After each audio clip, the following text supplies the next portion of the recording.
Hi everyone and welcome to IDG Live. Today we are looking at Aegon the Fifth.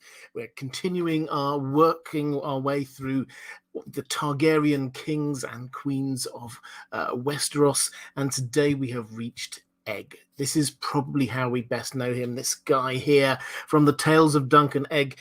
So we have, compared to all of the other Targaryens rulers that we've had so far, a lot more information about him as a child, basically. The Egg that we know in the Dunk and Egg stories is 10, 11, 12, quite young still.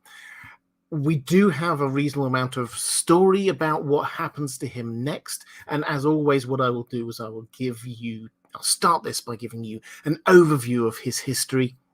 Then we'll get into as many different questions as we can from my patrons, of course, also from the chat. I'll pick up as much as I possibly can. So let's start off by talking about Egg. He was born in the year 200 AC, so that's a couple of hundred years after the Aegon's invasion and also 100 years or so before the story of A Song of Ice and Fire. Now, he was born, much like his brother Aemon, who we were talking about last week, he was born in the immediate aftermath of the First Blackfire Rebellion. This is a time when the kingdom is divided. The king was Daeron II. He was a good king, they say. He had triumphed in the First Blackfire Rebellion and decided that the way to make sure that he remained firm in power was to take away the power from all those who had opposed him, which left some great and noble families really penniless and very angry with the Targaryen rulership. It left many others in exile in Essos. The seven kingdoms were kept in this kind of constant state of waiting to see whether there would be another invasion. Now, Egg grows up at a time of many Targaryens. He is the fourth son of the king. So many Targaryens that King Daeron even decides that he should probably start trying to winnow them out a little bit. He puts Aemon into Old Town, making him train as a maester, give up any claim that he has to the throne or anything else. And Egg grows up without the first few years with Aemon, but then he loses his brother and closest friend. And he grows up in King's Landing and Summerhall. Summerhall is where his father's palace is, basically. And in King's Landing, he spends a couple of years as a page. He attends a few small council meetings. He lives a life of luxury. Then we meet him in the Hedge Knight. This is all through the perspective of Dunk, so Duncan the Tall. But from Egg's perspective, he has been told to squire for his elder brother Daeron, who is going to be has been told that he's going to be taking part in the tourney of Ashford Meadow. Now, Daeron doesn't want to do this. We know Daeron the drunkard. He doesn't want to. He's got Egg there he's responsible for Egg, and he decides that instead of taking part in the tourney, he's just going to sit in an inn and get drunk. He's quite a tragic figure, Daeron. We know he gets these dragon dreams constantly, incessantly. The only way that he can think of to stop himself from going mad is to drink. And he's there with Egg.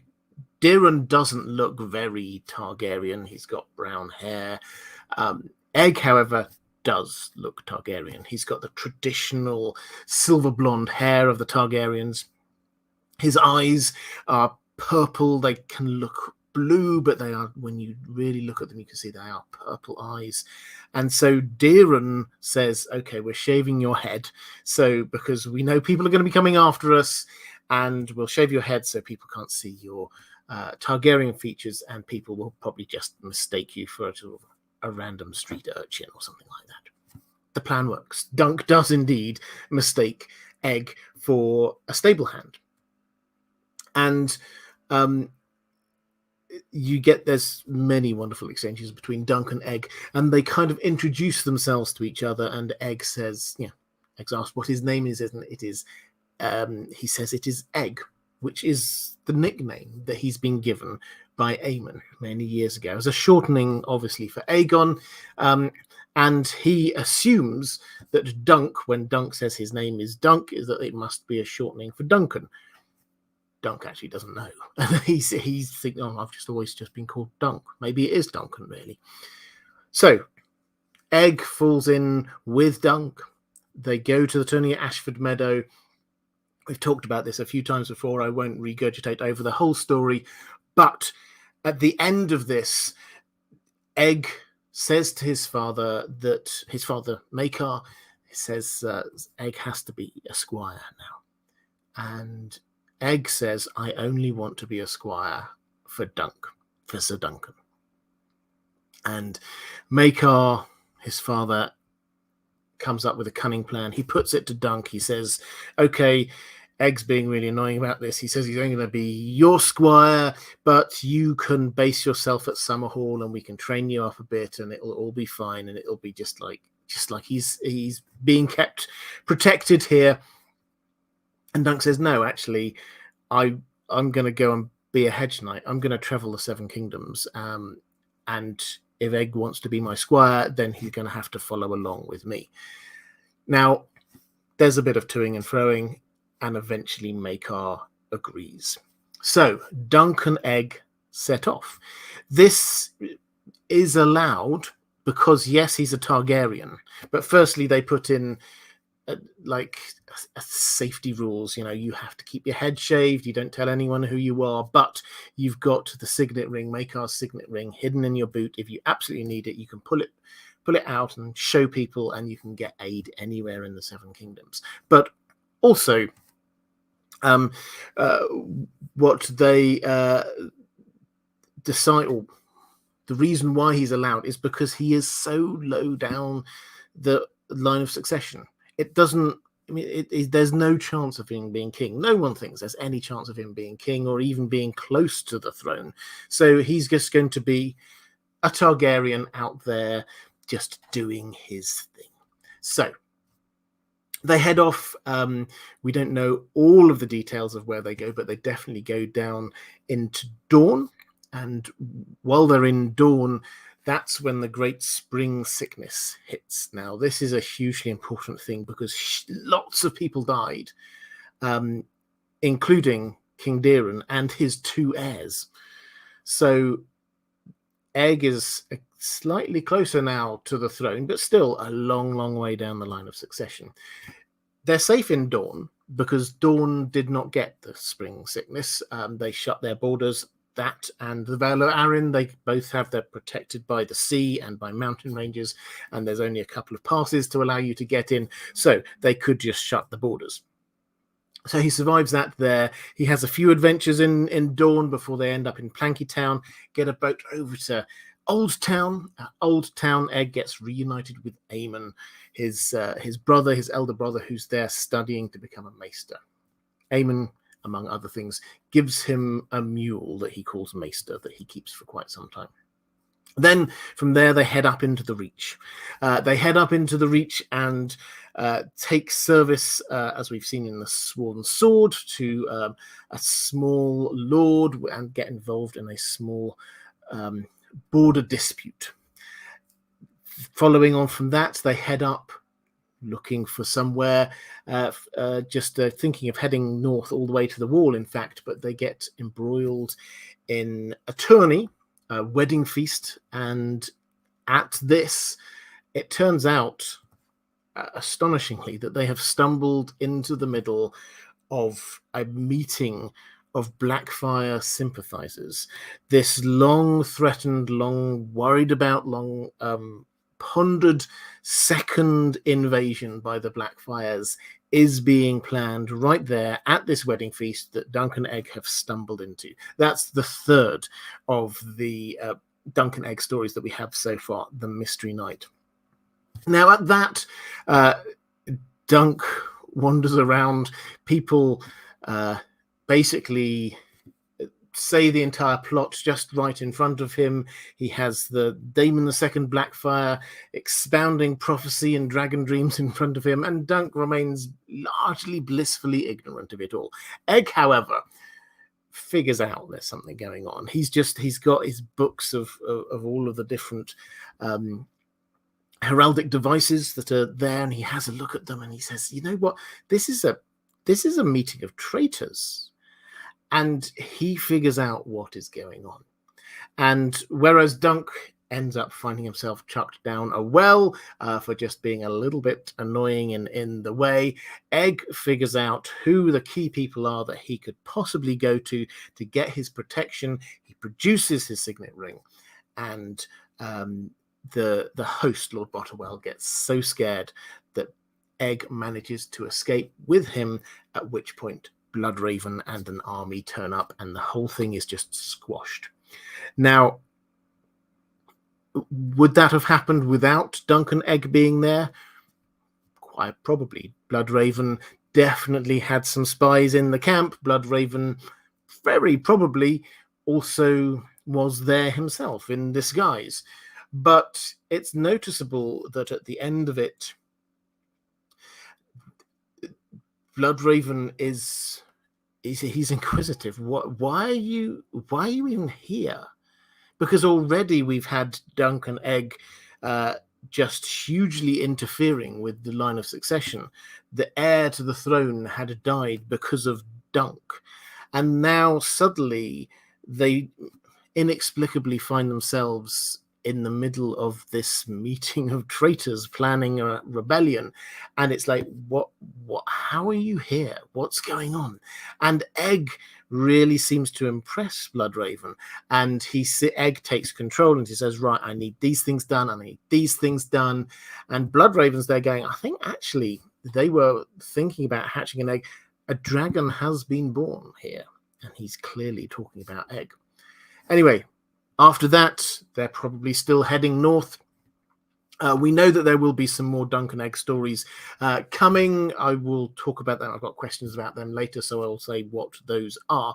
But in terms of his life, he seems to spend the next few years with Dunk.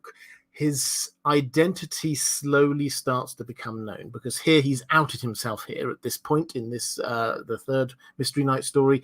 Heading up north, then perhaps people won't know who he is, but when he comes back down south, the rumors, the stories will start to spread of the Targaryen traveling with a really tall knight who is undercover and has his head shaved, and Egg increasingly seems to be taking an interest in what is going on in the world around him. He solves disputes. He takes the side of the small folk. This is going to be a big theme coming through with Egg as we go through his history. And then at the age of 20, he marries. Now, we don't know any of the build up to this. Certainly there seems to have been at some point perhaps that George R. Martin is pondering doing a Dunk and Egg story, which is based on the Blackwoods and the Brackens and their ongoing feud. But he marries Betha Blackwood, who is known as Black Beth because she has very black, dark hair and eyes. And this seems to be a marriage for love, which is quite rare among the Targaryens, because obviously very politically advantageous to be marrying a Targaryen, so often you would make sure that you have political marriages. However, Maekar, his father, seems to have been quite relaxed about this, probably because he is still a long, long way down the line of succession. But then we get more Targaryen deaths and more tragedy, and inexplicably, Maekar, Egg's father, becomes king. He was not expecting to be king. We looked at him a few weeks ago. He seems to have been very competent, but also a very broken man. And what he immediately does is he calls all four of his sons in. Now they're out and about in the Seven Kingdoms. He calls them to King's Landing, and as far as we can tell, Dunk Egg as well as Dunk follow the call, and they do go into King's Landing and Maekar rules for a good 12 years. However, in those 12 years, tragedy again strikes the Targaryen family one after another. The rungs between Egg and the throne, there's getting fewer of them all the time. And then there's an uprising, peak uprising. Maekar dies. Now, what to do? We have this problem because although Maekar he had 4 sons, the first 2 sons have died. Now, both of those they both had a child. But for various reasons, neither of those children seem to get much by way of public support. Now, first of all, Daeron's daughter seems to be, and this is a phrase we hear a lot with the Targaryens, quite simple-minded. It's very likely that she was a dragon dreamer. Aerion's son was named Maegor, after Maegor the Cruel. Aerion himself was a pretty horrific human, and his son was still a baby. Nobody wanted to be handing a baby the rings, the crown, and the Iron Throne, because they would not be ruling it. Whoever was ruling behind the scenes. So those two seem to be ruled out. Then we get Maester Aemon, the third brother. He was a member. He was a maester by this point, fully qualified maester. And some people went to him and said, maybe you would like to be king. And he said, no, I think Egg should be king. So Aegon ascended the Iron Throne.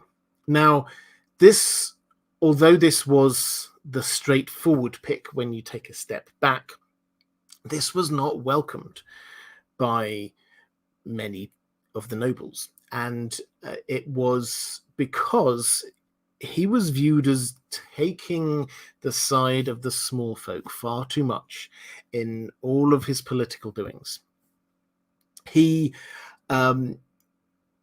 it's very clear, even before becoming king, depending on your perspective, meddled in politics to try and take away the rights of some of the nobility, give more rights to the normal people. Now, that obviously did not go down very well. So we have to accept the fact that he came into power in quite a shaky political situation. His brother Aemon tried to support him as best he could by taking himself out of the picture. Aegon at this point was the only really viable option to be king, unless Aemon was not a maester. And so Aemon took himself out. He went up to the wall. He says, right, I'm now becoming a member of the Night's Watch. I've sworn 2 vows. I'm not gonna step back. I'm not going to allow people to rally behind me as a potential rival for being king. And so Egg was the only viable option, but that doesn't mean that the nobility liked it. Now, how did he therefore get through that Great Council? Because the Great Council will have been the nobles of the land deciding who to choose. The implication has to be that Bloodraven, who was Hand of the King at the time, who organized this council, he seems to have been pulling a few strings. He made sure that happened. However, Bloodraven also did something slightly underhanded. The latest Blackfire pretender wrote in and said, hey, I'd like to put my case forward in the Great Council. And Bloodraven wrote back and said, yes, you have the Iron Throne's guarantee that if you come over, no harm will come to you. That's the cast iron guarantee from the Iron Throne. Nothing will happen to you. So he comes over and Bloodraven kills him. Now, the first thing Egg did on becoming king was to basically say, you can't do this, Bloodraven. You have been and he sentenced him to death. He said, in the name of the throne, you guaranteed someone's safety. If you stay here in any way in the orbit of the throne, seeming to have any power over me, then no one will believe the word of the king. No one will believe the word of the hand of the king. No one will believe the word of the Iron Throne. I have to come down strong on this. So he sentenced him to death, but then immediately gave him the chance to go to the wall, which Bloodraven accepted, and he went up with Maester Aemon and a whole load of his own personal guard and a whole load of prisoners that were sent up there by Egg. And the wall got bolstered in a way that it had not for a very long time. So Egg then set to ruling. Now, by this point, he's got 5 children, 3 boys, 2 girls. And he realizes that, firstly, he doesn't like this idea of Targaryens marrying each other. We don't know where this notion has come from, but at some point along the line, he decides the idea of Targaryens marrying each other, no, we're not doing that. Added to which, he understands politically that he needs to make some alliances. As we've said, he arrived in a quite shaky political situation, and he set to announcing some engagements with his wife, active work from his wife, Betha Blackwood. He sorted out engagements between his children and powerful other families in the Seven Kingdoms. His eldest son, Duncan Targaryen, named obviously after Dunk, gets engaged to a Baratheon. Then his next children get engaged to a Tyrell, and a Redwine, his youngest son, gets engaged to Olenna Redwine, who becomes Olenna Tyrell, the Queen of Thorns, much later, an early appearance by her. And also, might have been an Aaron, I forget. But they all get engaged while still young. Now, these are arranged marriages, but it all starts going wrong quite quickly. Duncan falls in love with a mysterious woman called Jenny of Oldstones. Now, there's a whole other story going on there.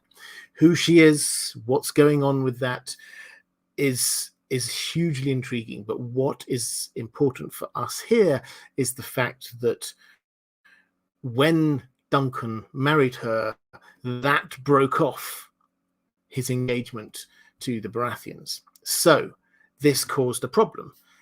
Egg basically said, you've got a choice. You either set aside that marriage that you've done, or you set aside your claim to the Iron Throne. And Duncan Targaryen went, okay, well then I will stay married to Jenny of Oldstones, and I will never become king. Egg had to accept it, he thought. But then his next 2 children, Charis and Shira, they were in love and they wanted to marry each other. Egg obviously didn't like this, and he had got them engaged to other people. But they saw what had happened with Duncan and thought, well, our dad's actually not going to stand firm on this, so let's just go ahead and do it anyway. And so they ran off, eloped, got married in secret. And Egg again had to go, oh, well, I guess I'll allow them to do it. It's quite weak when you just read it like that, when you talk about it like that. But also, Egg himself, Aegon, didn't seem to think that he had any moral high ground here. He had married for love, but he was telling his children that they were not allowed to marry for love. So I think we can empathize a bit with Egg here. His third son, Deeren, also was engaged, but pulled out of it. So he was this was the one who was engaged to Olenna, the future Queen of Thorns.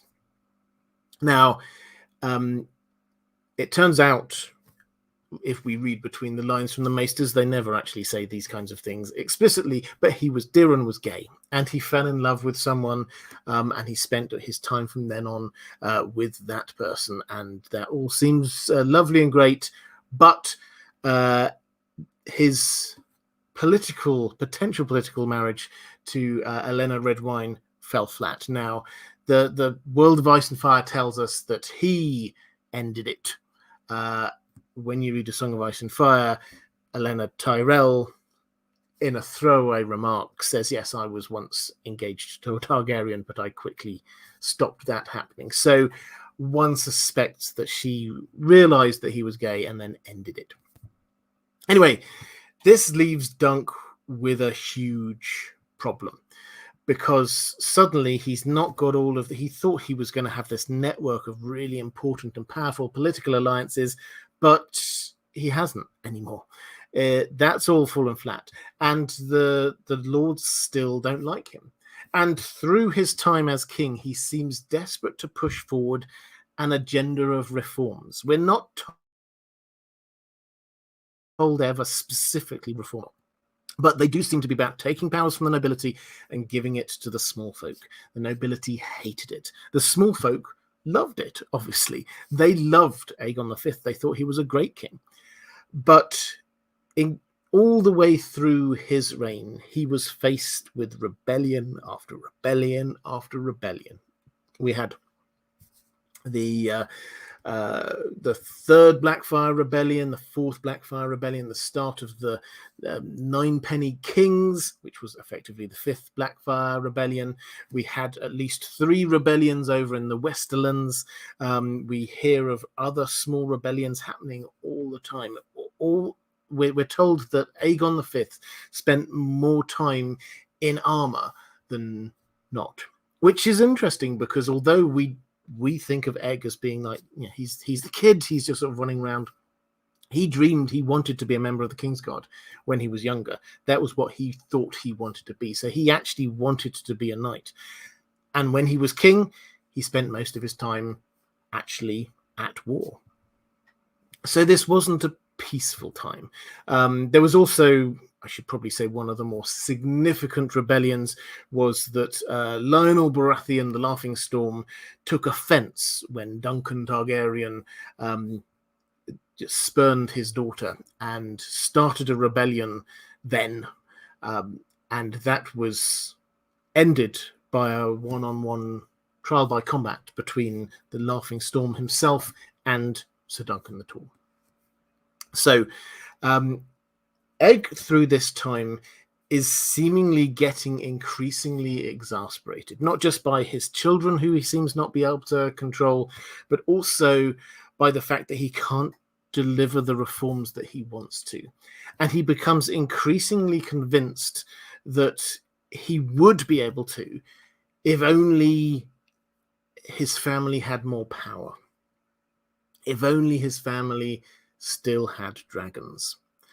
Now, we're told, Maester Aemon, much, much later in A Song of Ice and Fire, he obliquely refers to the fact that all of his brothers died because they had dragon dreams. So the implication is this isn't just an academic interest from Egg.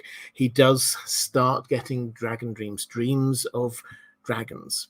And all from this point, all of these Targaryens seem to be having very similar dreams about dragons being hatched. So he seems to get into his head that he needs to hatch dragons, but he's very aware of the fact that Targaryens for a long time, decades now, have been trying to hatch dragon eggs, been trying different things, and it's never quite worked.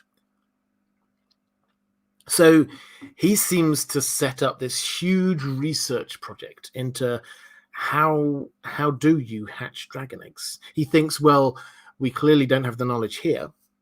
Maybe there's some left over in Valyria somehow. Obviously, Valyria itself blew up, but where else might have knowledge? He sends people out to Essos, all the way as far as Asshai, trying to get information. And he brings some pyromancers, apparently all the way from Asshai, all the way over. And eventually, we get the him. This is at the age of 59. He he seems to have decided that he thinks he knows how to do it. And he summons his family to Summerhall. And seemingly, well, the pretense was to celebrate the impending birth of his first great-grandchild, Rhaegar. But in reality, he's also wanting to try to hatch dragon eggs. We don't know the details. We do have... This is The World of Ice and Fire, which I thought I would just read this section out, because we've got a few questions, obviously, on the tragedy at Summerhall, and I thought it would be useful just if we're all on the same page. This is what we have, and it's not much. And it's George R. R. Martin deliberately teasing us by not giving us the information, because he wants to tell us this story, I think, in an actual Duncan Egg story. So this is what we read. The last years of Aegon's reign were consumed by a search for ancient lore about the dragon breeding of Valyria.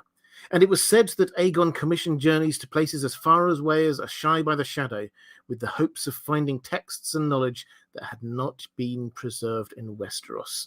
What became of the dream of dragons was a grievous tragedy born in a moment of joy. In the fateful year 259 AC, the king summoned many of those closest to him to Summerhall, his favourite castle, there to celebrate the impending birth of his first great-grandchild, a boy later named Rhaegar, to his grandson Eris and granddaughter Rhaella, the children of Prince Jaehaerys. That is the Mad King, the future Mad King. It is unfortunate that the tragedy that transpired at Summerhall left very few witnesses alive, and those who survived would not speak of it. A tantalizing page of Gildane's history, surely one of the very last written before his own death, hints at much, but the ink that was spilt over it in some mishap blotted out too much. So George R. R. Martin has literally said, we do have an account of this, but in world, ink got spilt over it. These are the fragments that he's left us. The blood of the dragon gathered in one 7 eggs to honor the 7 gods, though the king's own septon had warned pyromancers. Wildfire. Flames grew out of control. Towering. Burned so hot that died but for the valor of the Lord Command. And that's it. That's all we have about the tragedy at Summerhall. We can read between the lines a little bit here. He gathered the blood of the dragon, so the Targaryen family were all gathered into one place. They had 7 dragon eggs. They had pyromancers. He tried to hatch these eggs. Something went terribly wrong. Wildfire caught. There was a towering inferno. It was horrendous, and more would have died but for the valor of Sir Duncan the Tall. Now, this is a slight digression away from Egg, but I suspect that this is the culmination of what happens in the first Duncan Egg story, where he's pondering his foot, and it's that how can this hedge knight possibly be worth the life of an heir to the Iron Throne? And the answer at the end of his life, I suspect, at the tragedy at Summerhall, we know he had great valor and bravery, and he saved lives. He, I suspect, will save the lives of the heir to the throne, perhaps even baby Rhaegar. Perhaps by using his foot to hold open a door or something, who knows. But in that inferno, we know of the deaths, at least, of Dunk himself, Sir Duncan, the prince, the ex-crown prince Duncan Targaryen, and Aegon V himself. By the sounds of it, there were many, many more casualties, but those are the 3 that we know. Specifically, I would hazard a guess that several of the other Targaryens that we don't hear about again also died at that point, but we don't have the details. And that is where we really have to leave his story. So Charis, his son, inherits, sees off the rest of the nine penny kings, and then dies, and the Mad King Aerys II inherits. So that's the story of Aegon V, Egg. He was a good king in as much as the people, the small folk, loved him. But was he an effective king? It seems probably not. He tried to drive through reforms. The few reforms that he did manage to do, we're told, under Aerys II were pushed back, so they didn't even stick. And he tried to hatch dragon eggs, and that did not work. He tried to forge alliances across the peace with lots of different noble families. That did not work. He did get one in the end. His youngest daughter, Ariel, he married off into the Baratheons, and that is how you get Robert Baratheon having a sort of a very, very loose claim to the throne through his grandmother, who was Rhael Targaryen. Now, how should we judge him as a person? We don't know what he personally was like. We know what he was like as a child, obviously. We don't know what he was like as an adult, but he seems to have been good. He seems to have wanted to do the right thing. You can see the influence of Dunk there, perhaps. Dunk does always try to do the right thing. He does always try to protect the small folk, the people who need protecting, from the bullies, from the rich landowners. And that doesn't mean he's always successful, but he does always try and do it. So you can see the influence of his early life that plays all the way through to his later life. Can we say that he did great things? He kept the Targaryens in power when there were lots of different rebellions, and that's an achievement in and of itself. But greatness, perhaps he fell slightly short of that. Okay, so that is Aegon V. And for those wondering, yes, we will be getting Dunk and Egg TV show. It has been greenlit.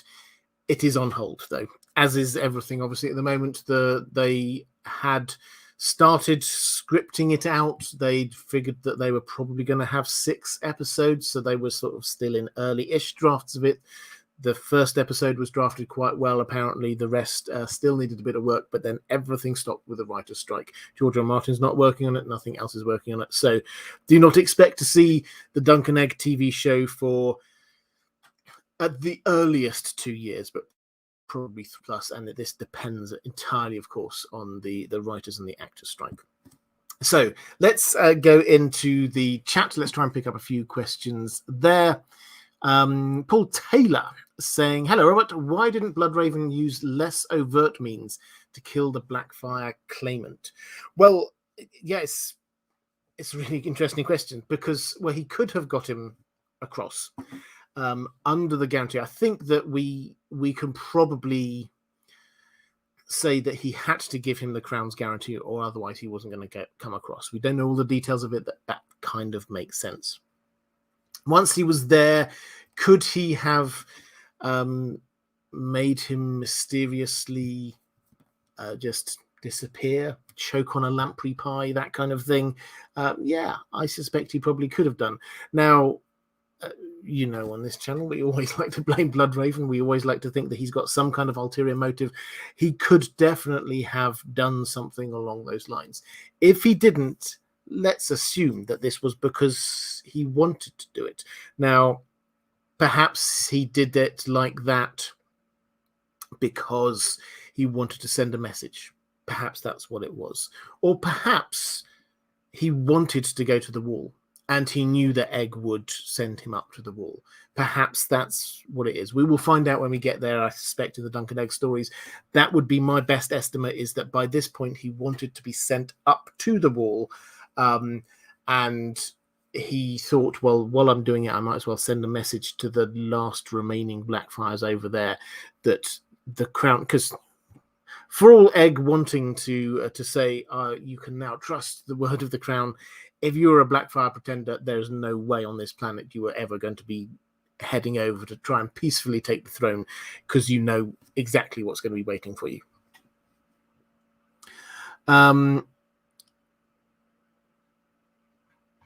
Question from Maura Lee, hi there, great to see you, saying just a show of love, appreciation and gratitude for all the fabulous content, merch, stories and thankfulness for all you do for us patrons and mods. Love you and Dan, your handsome dog. Well, thank you so much, Maura, I hugely appreciate that. Andrew K saying Egg is one of my favorite Targaryens, hard not to like him, though could be said one of the best kings with one of the worst reigns, mostly due to factors beyond his control. Yeah, I mean, I wouldn't put it down as a bad reign. I don't think that the kingdom got worse while he was there, but it was just he tried to do much and did not achieve it. So, yeah. As for one of the, it's hard to dislike him. I think what we see of him in Dunk and Egg, and because we love these characters, we want to just think they're amazing. He does come across sometimes as a little bit, I mean, he's a child, so we'll have to see how this develops. He does come across as a little bit prickly, a little bit entitled.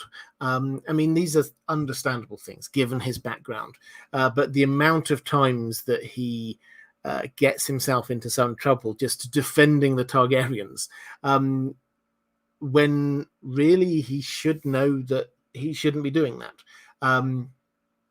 It's a small thing, and I'm intrigued to see how it develops through the stories. Maester Aemon, much later, does say that he retained that childlike quality all through his life. Maura Lee, again, thank you, Maura, saying, in honor of Maester Aemon and the special relationship he had with Egg, his brother, the king. Yep, absolutely. And Chelsea Oliver saying, hi, Robert, hope you're well. It is implied that Egg was a dragon dreamer. Could it be possible that he dreamt about the others, just thus trying to hatch the eggs? P.S. Good luck to the lionesses. Yes, absolutely. Well, great. I'm very excited about the lionesses. Could he have dreamt about the others? I mean, it's possible. Now, we don't know, because we don't know the details of what these dragon dreams are like. We see Dany's dragon dreams.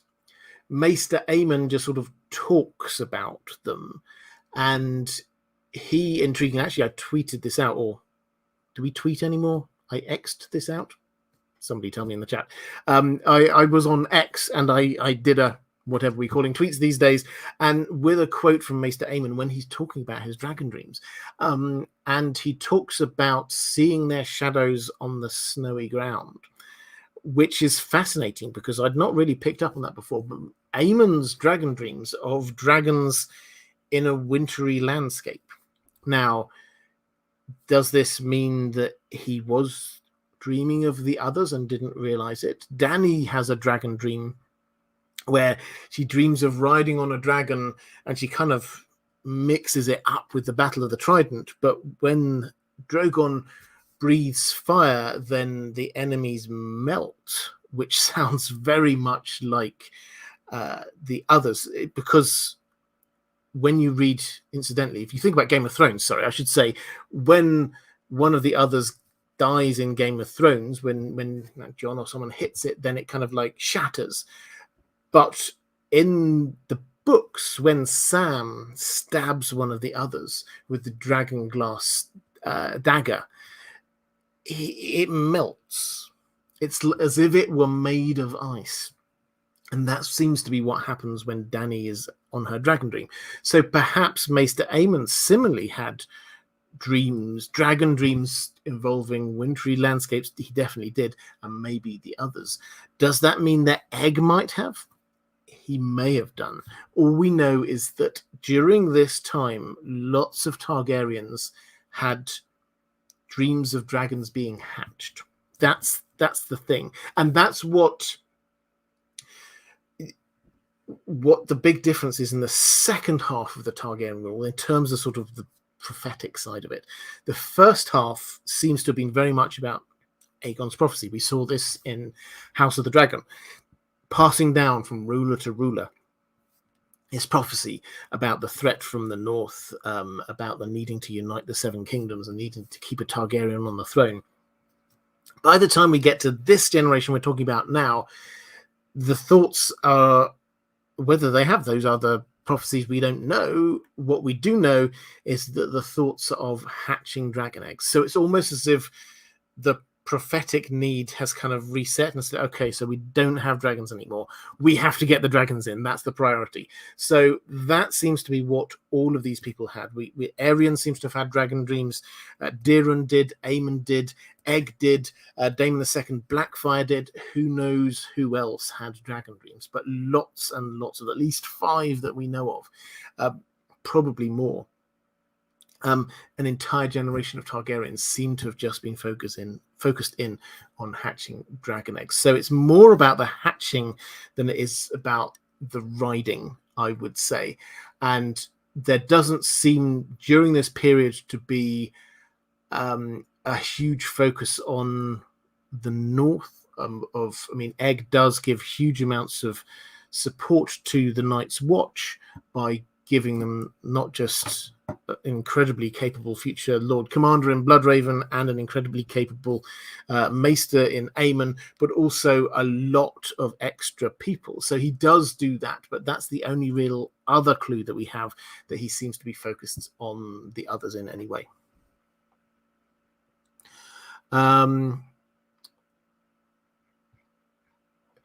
Andrew K saying long winter, famine, numerous rebellions, lots of pushback on his reforms, disastrous betrothals, I'd say at least a tumultuous reign, mostly due to external factors. Yes, absolutely. And you pick up on a thing that about the long winter.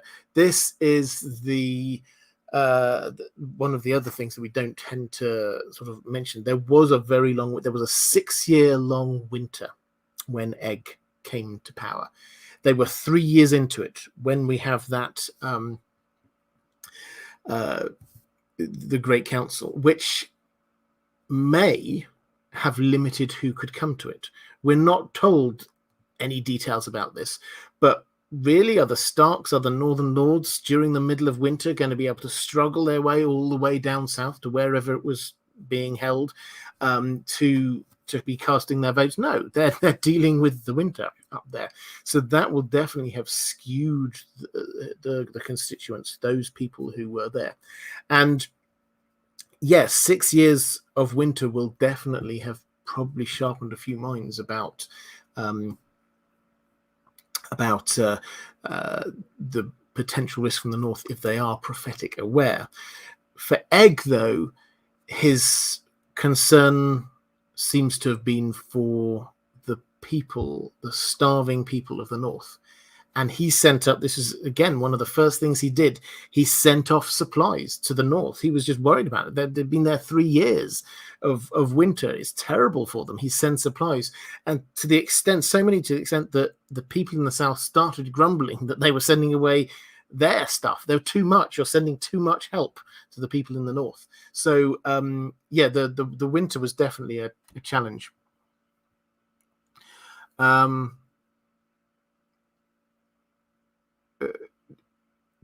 Tranos saying, is Aegon V's character arc the feel that George R. R. Martin is intending with Daenerys?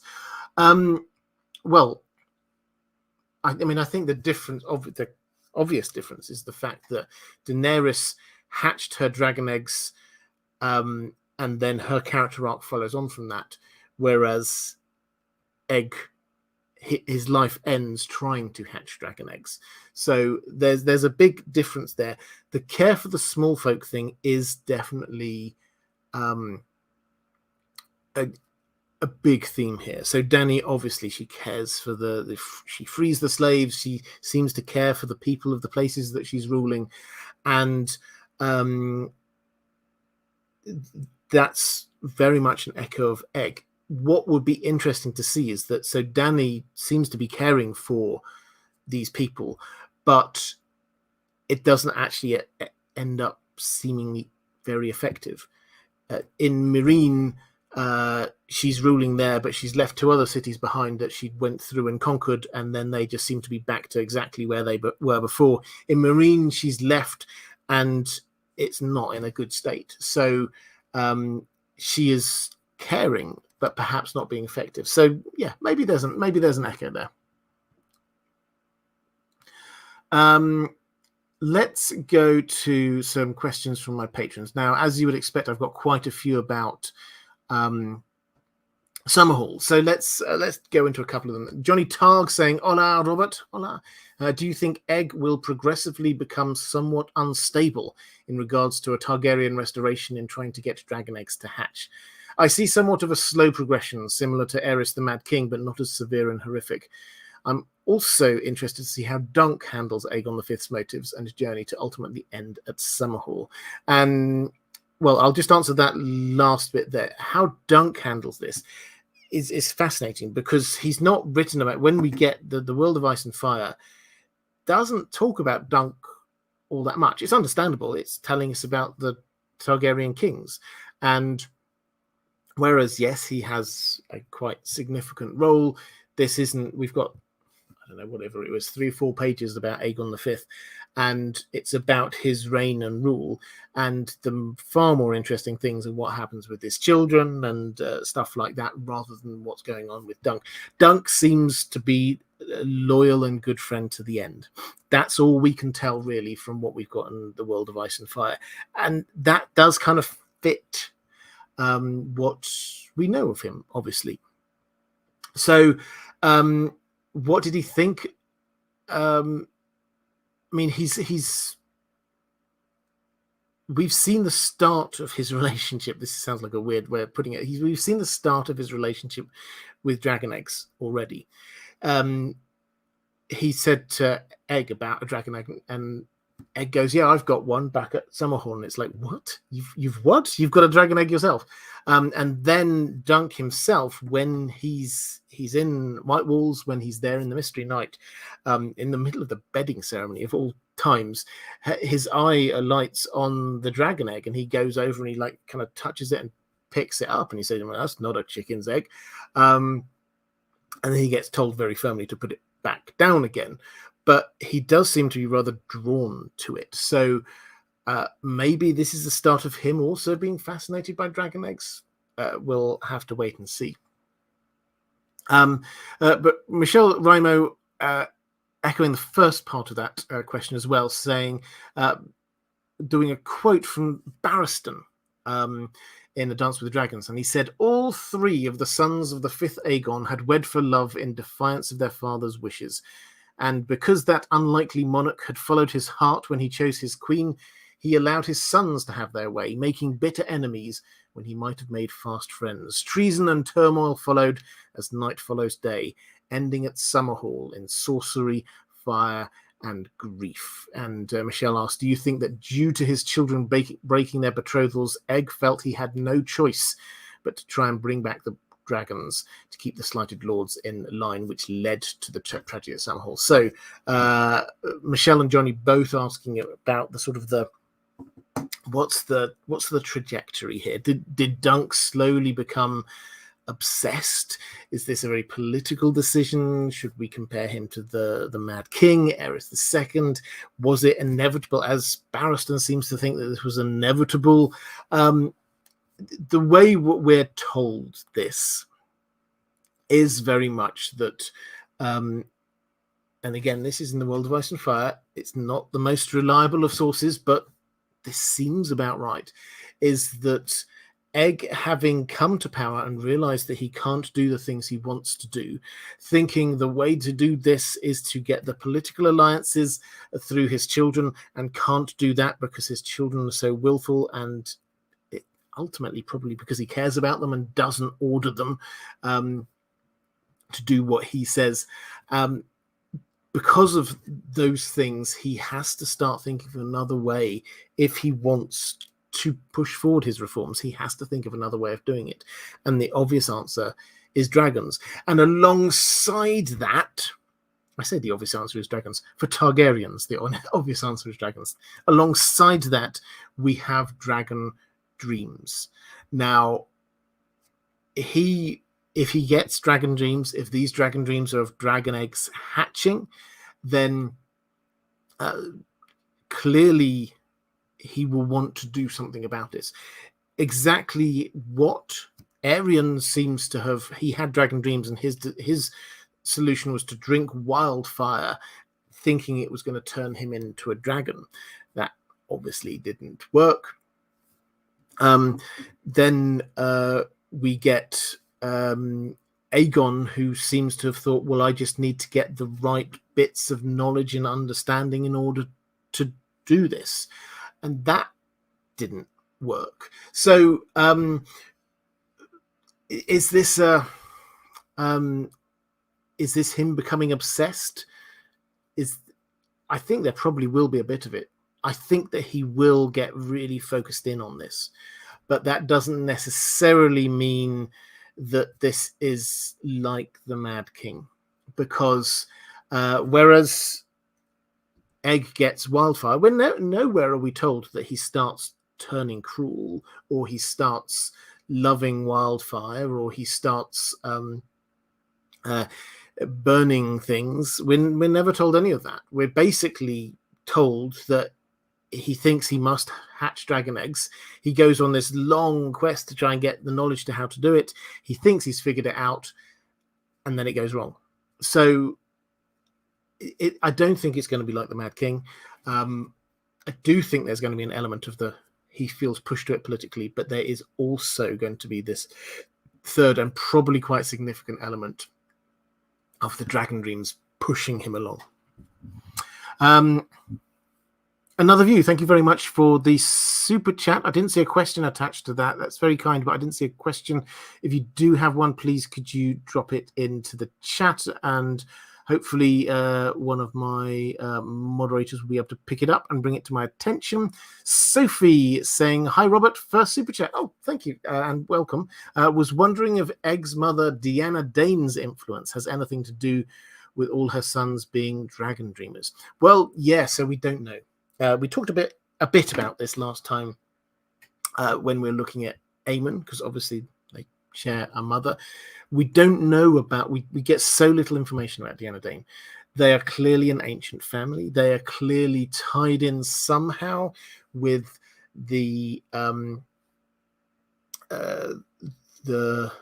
prophecies about the end times, about the next long night. So it's entirely possible that she may have had some influence, but we simply are not told. House Dane is one of those houses that George R. R. Martin has kept super secret. So are they, do they get magical visions? We've never heard that they do. They seem very much to be, from what we've seen so far, the kind of family who have been given a mission and they're just sticking to it over millennia.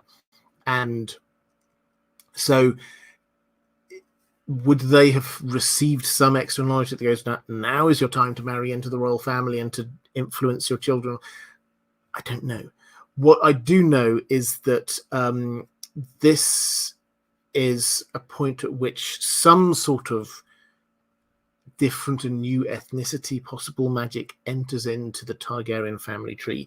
Then finally we get the Blackwoods happening when Dunk marries a Blackwood, and after that it stays the same for 2-3 generations, because after that 2 of Egg's children marry each other, and then 2 of their children marry each other. So actually the children, people like Rhaegar, have got the same genetic mix as Egg's children. So we don't know the details there, but yeah, it's absolutely fascinating that you get this, then you get the Blackwoods, and then that's it.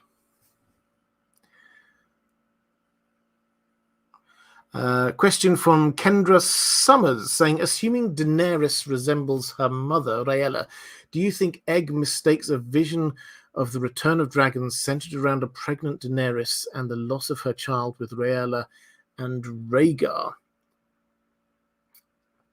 Well, it's possible. We certainly get one hint that a lot of these Targaryens do look very similar. When Dany's in the House of the Undying and she sees a vision of someone who looks very much like her brother Viserys, and it turns out actually this is Rhaegar. So the similarity between these Targaryens is, I suspect, going to be quite spooky. Do you think that he mistakes a vision of the return of dragons centered around Dany with Rhaella and Rhaegar?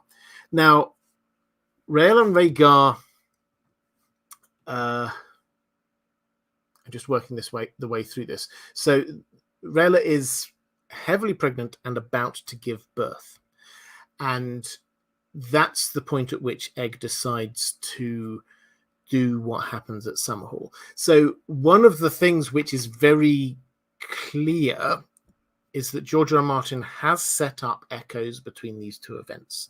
Now, there's fire, there's a red comet associated with it. We get pregnant woman. We get 3 deaths, kingly deaths, which we do obviously with Dany, but also here we get Aegon himself, his son Duncan, who should have inherited from him, so obviously has king's blood, and then we have Sir Duncan the Tall, who again and again we're told his life is somehow in exchange for a crown prince's life. So we get this kind of kingly blood situation going on there. We get 3 king sacrifices, 3 sort of king sacrifices over with Dany. So the echoes are very strongly there. The question is, did he deliberately do this? Did he see some vision and try to echo it? Now, it's entirely possible, because the visions that these Targaryens get, I wish we had more on the detail of some of these. We get when Daemon II Blackfire, as John the Fiddler, is talking to Dunk in the Mystery Night, then Dunk's absolutely drunk off of his face, and he's not taking any of this in. But we get all this kind of Daemon just like spews out all of these dreams that he's been having to Dunk, and he says, I've seen you wearing a white cloak, you're going to be a member of the Kingsguard, I've seen a dragon hatch here in these white walls, and you have to wonder, and again, over on whatever we call Twitter these days, I was trying to tease out this idea, because the vision that Daemon II Blackfire got, and he is a Targaryen, whatever his surname is, was of a dragon egg being hatched around white walls, which isn't a vision of Dany, because that was out in the open. There were no white walls there. But could that have been a vision of what happened at Summerhall? We're never told the color of the walls at Summerhall. So, yeah, it's a big mystery. And I think the answer is, I like the thinking. We just do not have we do not have the detail of enough of these dragon dreams to be able to give us a full answer. Chris Williams saying, slightly off-topic question, but why is Dany impervious to fire, but previous Targaryens at Summerhall died in fire? She is not impervious to fire, is the short answer. There is a one-off thing which happens, and I will come back to this quote again, I'm sure, but this is what George R. R. Martin says. The birth of Dany's dragons was unique, magical, wondrous, a miracle. He tells us, don't read anything else into that. Yeah, she went in there, she should have died. Targaryens are not immune to death by fire.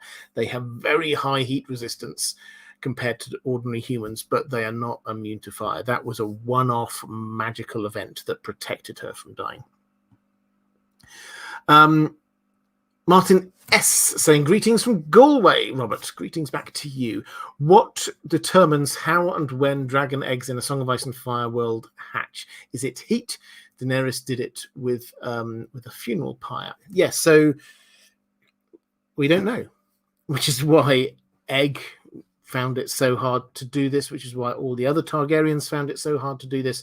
What seems to have been the case from what we can read in Fire and Blood is that dragon eggs just hatched naturally. You didn't seem to have to do anything to them back in the early days of the Targaryens ruling in Westeros. Dragon eggs just hatched. And it wasn't just at Dragonstone. It wasn't just in particular heat. As far as we're aware, we hear of them hatching in various other places, including in the Eyrie.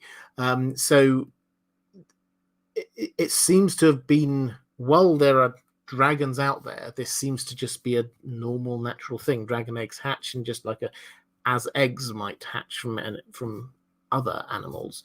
But Dany's hatching of eggs required, because there was, and the best way we seem to be able to understand this, because there was not so much ambient magic out there, that required a specific and very clear set of events. That definitely included fire, definitely included sacrifice, fire and blood. It definitely included intentionality on Dany's part. She meant to do this. It definitely included the times being right, a red comet overhead, all of these things.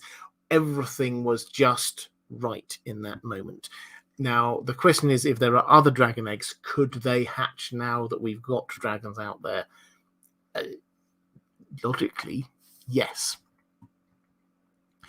Let's have a quick flick through the chat, see if I'm caught up. Reflective rambling. Hi there, by the way, saying another view was just showing support and love. 3 cheers for the. Well, thank you very much, and thank you.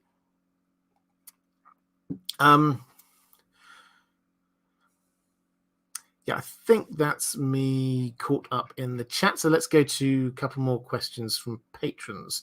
Diego Godoy saying, hola, Robert, hola. Do you think Egg had suspicions about what could happen at Summerhall? Would he have been willing to sacrifice himself in order to bring dragons to life? Or was someone else, like Rhaegar, the sacrifice? Thanks. Well, this is an intriguing one, because surely some of the things he will have read will have said that we need to have blood and fire in order to do this. All Targaryen magic was based, we're told, was based on fire and blood. So surely he must have thought that he's going to do some sort of sacrifice.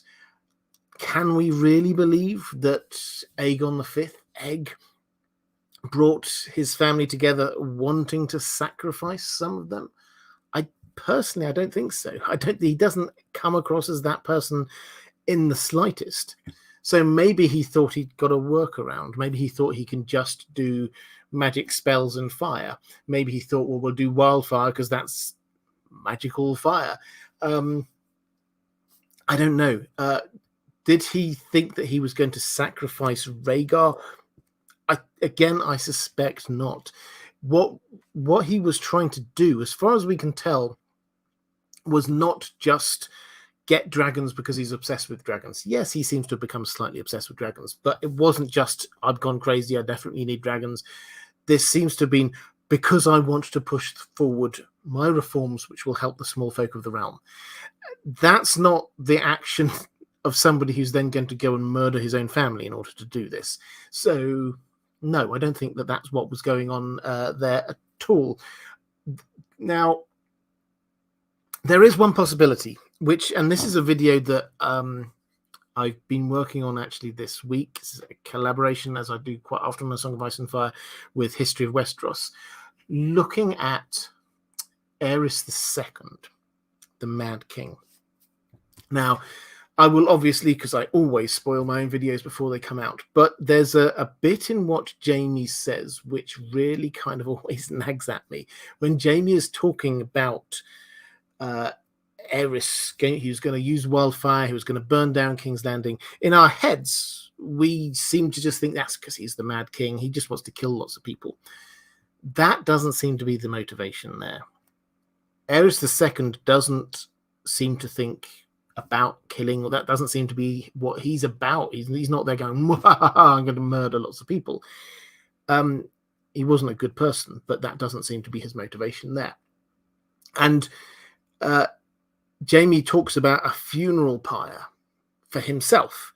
However, he then kind of corrects himself and he says, although I don't think Aerys thought he was going to die, I think Aerys thought he was going to turn into a dragon, which is absolutely mind-blowing, because when you start thinking about it, this turns what happened there when Aerys was trying to blow up King's Landing. Actually, this is his Summerhall moment. This is his equivalent of Aryan Brightflame drinking down the wildfire, thinking he's going to turn into a dragon. This is something which clearly has been coming all the way through the Targaryens all this period. And is it possible? I'm just putting it out there as a possibility. Is it possible Egg thought that he would turn into a dragon? He is the egg. He is the dragon egg. Did he think that he would turn into a dragon? I don't think we can say enough yet to be at all firm on that. But it's a fascinating possibility that maybe he thought that the dragon was going to come from him. He wasn't sacrificing anyone else. It was him.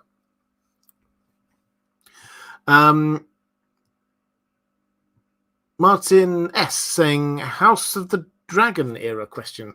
I read that in the books, Maris Baratheon apparently taunted Aemond Targaryen to go after Lucerys. Do you think she could be accused of inciting or soliciting murder? Well, yeah. So again, the books, the Fire and Blood is written by a maester, and so all we have is the accounts of the people who were there, which were collected by the maester and interpreted and put according to their own agenda later. And the maesters do have a track record of blaming women for stuff. So what happened there? Is this Aemond just being hot-headed and going after it? Well, no, but we can always blame a woman for inciting him, for teasing him and taunting him until he went off and did it. It's not 100% clear exactly what happened. Maybe she said something. Maybe Aemond didn't care. Maybe that wasn't really what maybe he wasn't the kind of person to get ruffled by that kind of thing. We don't know. But yeah, it's recorded there as not quite as a fact, but as this is a thing which apparently happened. So could she be accused of inciting or soliciting murder? It was hinted at by the maesters, but anyone who told that story afterwards would probably not say that she was the most important thing there in his actions. Although the TV show did kind of come back and sort of say he's not responsible for his actions. This is a dragon thing, not him. Generally speaking, he definitely took responsibility for his actions. Emma Scheiman saying, Hi, Robert. Based on Maester Aemon's belief that dragon dreams killed all his brothers, I'm assuming that Egg was a dreamer. Yeah, I think we're all assuming that. What can we learn about the nature of his dreams based on what we know of his attempts to hatch dragons at Summerhall? Is it possible that he was having dreams about Dany hatching dragons and mistook her for himself or one of his children? Was the tragedy at Summerhall an attempt to recreate the magic that Dany would later use to hatch her dragons? Might he have intended to sacrifice himself or another Targaryen to a funeral pyre that day before things got out of hand? Yeah, so I think I've answered quite a lot of this from different angles already. What I will add to this is he trying to recreate what he's seen in his dream? I suspect that's at least partly right. But he has definitely been trying to get information in addition to this. So he wasn't just going by his dreams. He wasn't just trying to replicate what was going on in whatever he saw. He wanted to get information about what might have happened in the olden days and then tried to do that as well. And this idea of dreams about Dany, as I say, we spoke about, somebody else was asking about that a moment ago. I like this idea. Dragon dreams seem not to be, they seem very experiential. Is probably the best way of saying it. It's not the kind of thing that you are there noticing all the details necessarily, but you're living it, you're experiencing it. Maester Aemon talks about, he can hear the crack of the wings, he can sense, he can see red, he can sense the heat. It's experiencing the thing, and so it's almost as if they're there. Perhaps they're there seeing the flames and the fire and the dragon eggs cracking and a dragon coming forth. Maybe they look round, they see some walls, they see some people hanging around the outside. They get a feel of it, and then they're trying to replicate that feel. And the feel comes from what ultimately does happen with Dany. But everybody else, I mean, Ariel probably had similar-ish dreams and just thought, so mother of dragons, there is the feel there. For Dany, does he think that dragon will come forth from him? He will become a dragon. It's almost as if all of the different Targaryens, they get the same kind of thing, but slight different angles on what it is. None of them see exactly what happened later, but they get a feel of it. Let's go to a question from Andrew Roberts saying, "Hey Robert, why did the Summerhall attempt to bring back the dragons not work? Were there not enough sacrifices? Although at least 3 people died in the fire, so I don't think that's the issue. Is it because dragons aren't supposed to come back until Azor Ahai?" Well, I've already answered first half of this, I think, which is the quote from George R. R. Martin, that the birth of Dany's dragons was unique, magical, wondrous, a miracle. And so the simple answer is that it didn't work because the time wasn't right.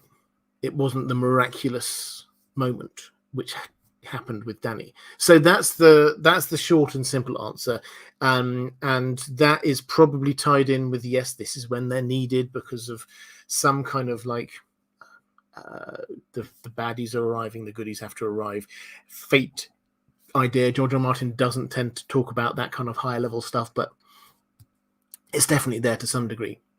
But I want to throw another. This is not me saying this is the truth by any stretch of the imagination, but it's a thought that that I don't think people consider all that much with Summerhall, but it does.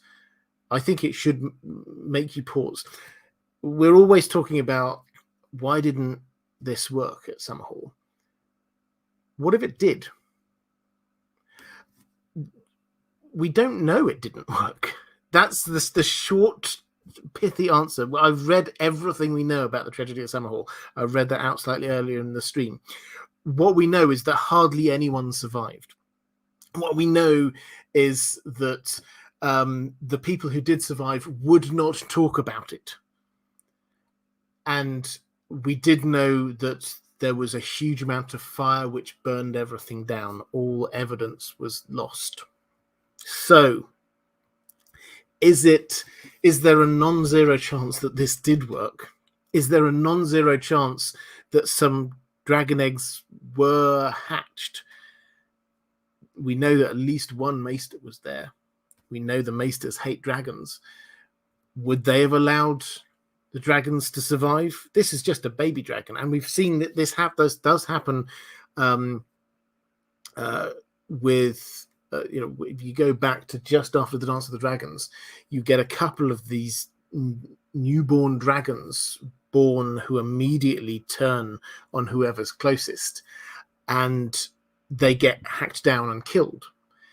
A baby dragon can be killed, not easily, but with a decent sword and a bit of hard work and luck. So it is entirely possible that, I say entirely possible, there is a non-zero chance that at least a dragon was hatched. And people didn't like it. And the fire was actually covering it all up. That said, I don't personally believe that, but I wanted to put that idea out to you. I think the real answer, the thematic, the literary answer to this is that a dragon was born. Rhaegar was born. And Rhaegar is hugely important because he's the one who starts kicking off all of this prophetic work that's going on. He's the most important Targaryen we're going to get from this point. He's stupidly important, Rhaegar. And we have the fire, we have sacrifice, we have an intention to create dragons, and while that happens, a dragon, a Targaryen, is born. Thematically, literarily, it was a success, just not in the way that they thought, which works exactly as prophecy often does in George R. R. Martin. It works, but not in the way you think it's going to. Okay, Kate Webber saying, and this is your first super chat. Thank you so much. Saying, I love Egg's recurring line, "Get him, sir, he's right there, get him." Could this be a command to Dunk to get a hatchling? Dunk's choice being to save the dragon or the people. If an egg hatched, did this wake up the others? Okay. So I love the idea, first of all, I love this idea that these kind of recurring themes in Dunk and Egg from the very beginning will play out right at the very end. I love this idea of thick as a castle wall. Dunk will be, in some ways, perhaps a castle wall. He is. I definitely think there's a chance that he might be there. I've already talked about perhaps the foot holding open a door, and we know his valor will save lives. Maybe he's going to hold up with his great strength and height. He's going to hold up a wall or something like that, and he will be like a castle wall. I love that kind of idea. I love the idea that his foot will literally save the life of a crown prince. And this is the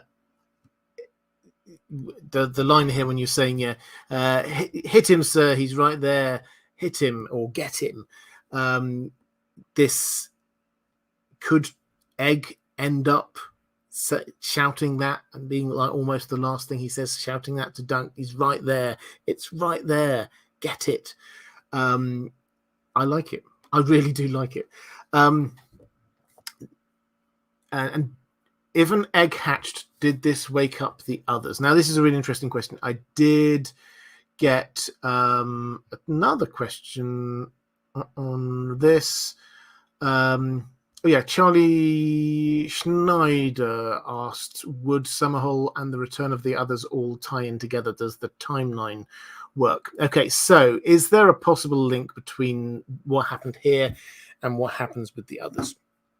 Now, timeline-wise, this is about 40 years before the start of A Song of Ice and Fire. What about what's going on with the others? Now, the others, George R. R. Martin obviously hasn't told us all of the details here. They seem to have gone off into the lands of always winter. When did they start moving again, though? Well, we have a couple of clues. They definitely were there before the events of A Song of Ice and Fire, and they seem to have been there for the length of time that Craster was going about sacrificing his sons. Now, how long has Craster been sacrificing his sons? Well, he's described as being white-haired, old-looking, but still surprisingly lithe. He can jump over tables and things like that. So he's not decrepitly old, but maybe he's 50s, 60s, something along those lines. Now, he's got, I mean, this gets into rather icky territory, obviously, but so he has daughters, and then he marries his daughters, and then they have more daughters. And so we don't know how long that's been going on, but that has to have been going on, one assumes, for this to be a pattern for at least 20 years, and perhaps 30, 40, certainly not more than that. Does the timing work, therefore, with Summerhall? Yes. Correlation obviously does not always equate to causation, but if you were to look at something that is there to prompt them, then yes, that is probably the best bet I've got. I mean, it's a thematic link more than anything else. As I say, again, we're coming back to this idea. We've got Rhaegar. We've got someone that people think might be the prince that was promised, who is obviously the mortal enemy of the others. They are an intelligent species. We know this. So they will be very aware of that kind of thing. Now, are they magical? Can they tell what's happening elsewhere in Westeros? Quite possibly. So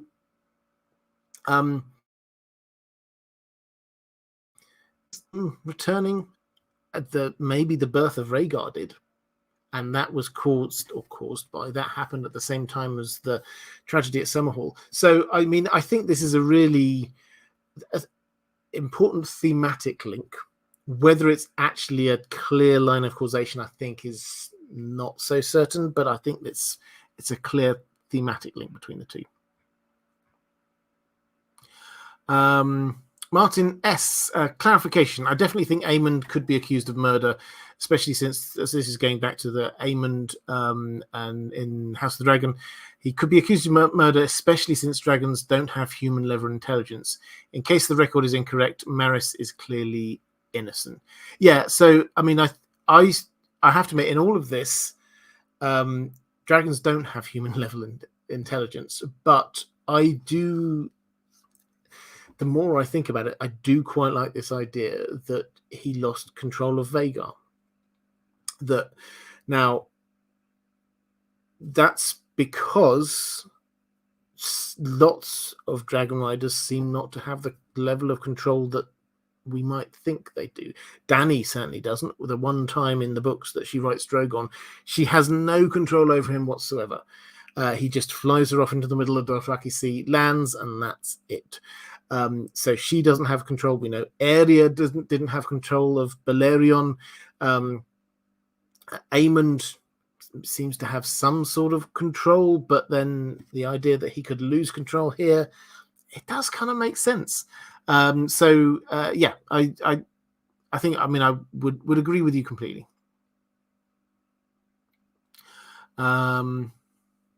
Mike Boy saying that's kind of my theory. IDG Live, I'm not sure which one you were referring to there. But good. I'm glad you're on the same page. Let's go to a question from, where do we get up to? Let's go to Johnny Sariani.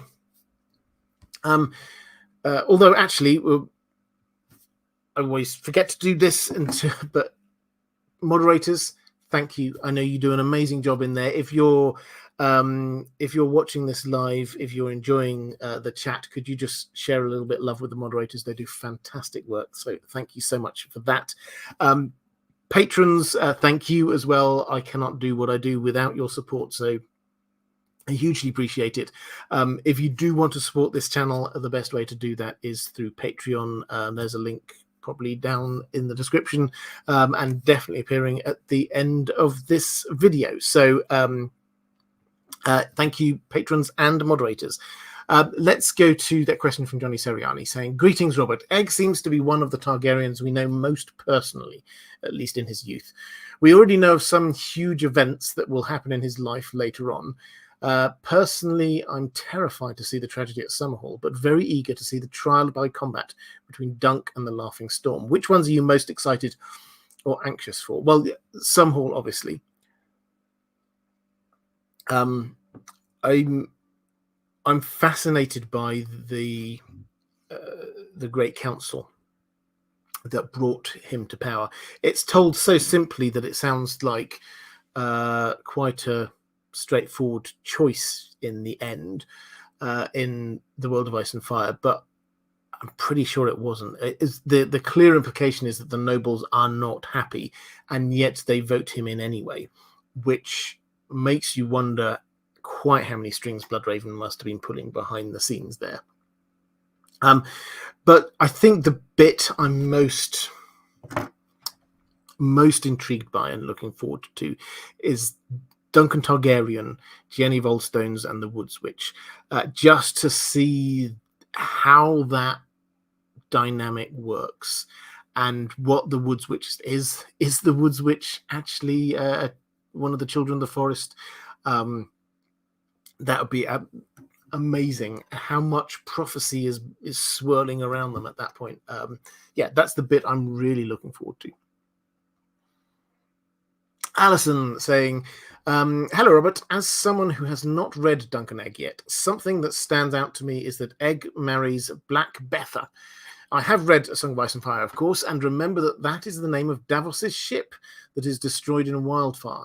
Are there any parallels between the two? Is Betha at Summerhall? If so, I wonder if you can think of any more possible parallels between the Battle of Blackwater and Summerhall. Thank you. So we don't know if she was there. What we read in the World of Ice and Fire, pardon me, was that he gathered some of those closest to himself and also the blood of the dragon. So Targaryens and those he's closest to. If she was still alive at that point, and we don't hear that she's died, then I think she's definitely there. Because this was, yes, we think about this as being in order to hatch some dragon eggs, but this was in order to celebrate the birth of his first great-grandchild. It's also the birth of Betha's first great-grandchild. She is about the same age as Dunk, so she'll be starting to get old in the sort of that era, but not ridiculously old. So she should be in good enough health to be there. So I think she probably was there. I think she probably died there. And are there any links with the ship, Davos's ship? So yes, definitely this is the ship. He uses it to distribute a little bit of Stannis' propaganda about Joffrey not being the rightful king and Stannis being the rightful king. And then he is in command of that ship as they head into the Battle of the Blackwater. Then it gets engulfed in wildfire. Davos kind of like dives off the side effectively, swims underwater as far as he can away from the wildfire. It's a fascinating chapter when you read it, actually. There might even be the second chapter, I think, of Storm of Swords. And he's there basically remembering back to when he was swimming underwater, and he's thinking, I'm running out of oxygen, but I dare not go up to the surface yet, because if I come up amidst all the wildfire, I'm dead straight away. So I have to swim every single possible last bit as I can, as far away as possible. And it's achingly well written. But are there any links here between the two? I mean, I sort of hesitate to overinterpret this. I think that the fact that there are survivors who are quite traumatized by it, but come out with a real sense of purpose. This is the big thing actually about that first, when you read that first Davos chapter, is that every George R. R. Martin chapter, or almost every George R. R. Martin chapter in A Song of Ice and Fire, it follows an arc. read chapters individually. Don't just read your way all the way through the story. Read chapters individually and ask yourself, what is the arc in that? Because it's shaped like a short story. They're all shaped like short stories. There's an issue, some sort of conflict, then there's some resolution at the end. And the issue here is that he has survived, but he thinks he wants to die. And the conflict is him going through in his head, remembering what happened, thinking about who's left in his world, what possibly has he got to live for. And at the end of it, he makes a decision. No, I have to survive because I have to get back, because that horrific Melisandre is there and I need to be confronting her. That is the arc from there. So people who are... someone who survives is traumatized by it, but is then led by a sort of a new zeal in life. This could be Eris, or even perhaps from birth Rhaegar. But the wildfire, I mean, it's possible to overthink these things. The wildfire link is that both died effectively by wildfire.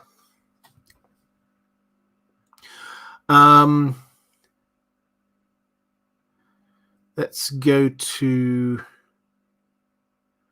Martin S. Which team would win a fight? Gandalf the White, young Eddard Stark, young Barristan Selmy, and Mace Windu, or the Witch King, Jaime Lannister with both hands, Criston Cole, and Darth Vader. I mean, I'm going with the one with Gandalf on that one. I feel free to disagree, people, but I think Gandalf the White is ridiculously powerful.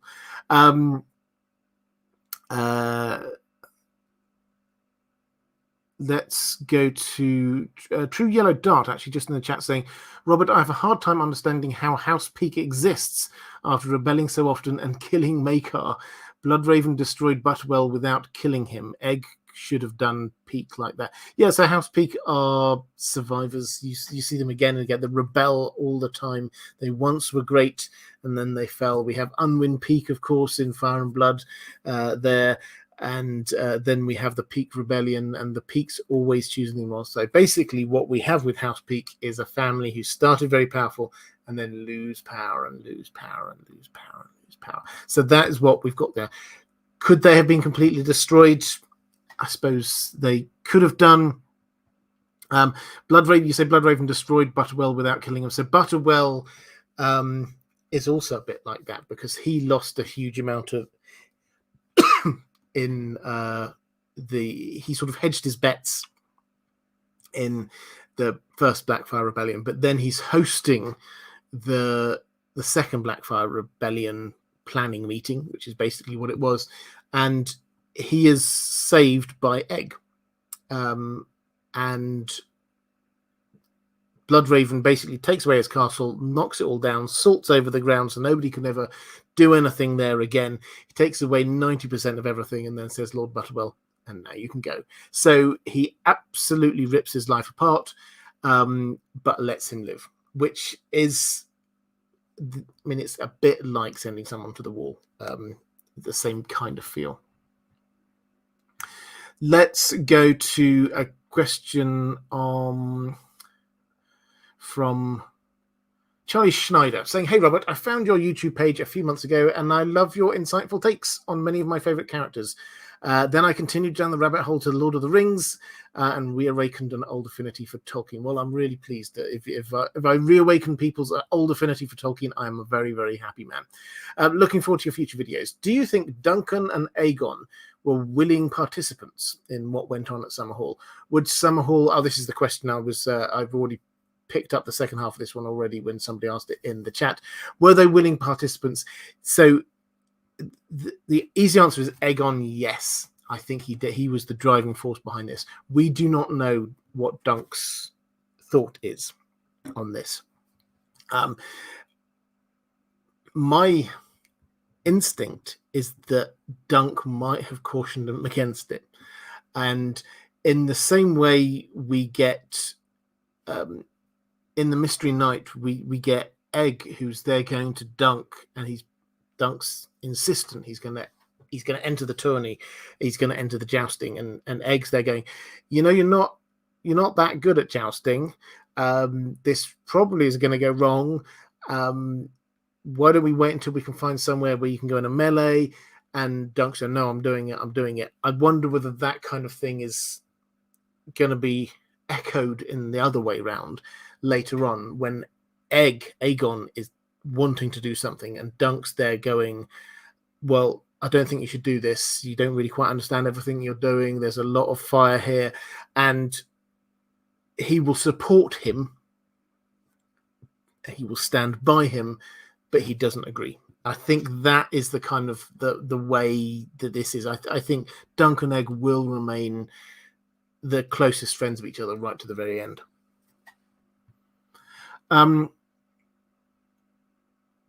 Thomas Bonus saying, loving the stream as always. Thank you. I get the feeling a Dunk and Egg spin-off with Summerhall would be your favorite to come.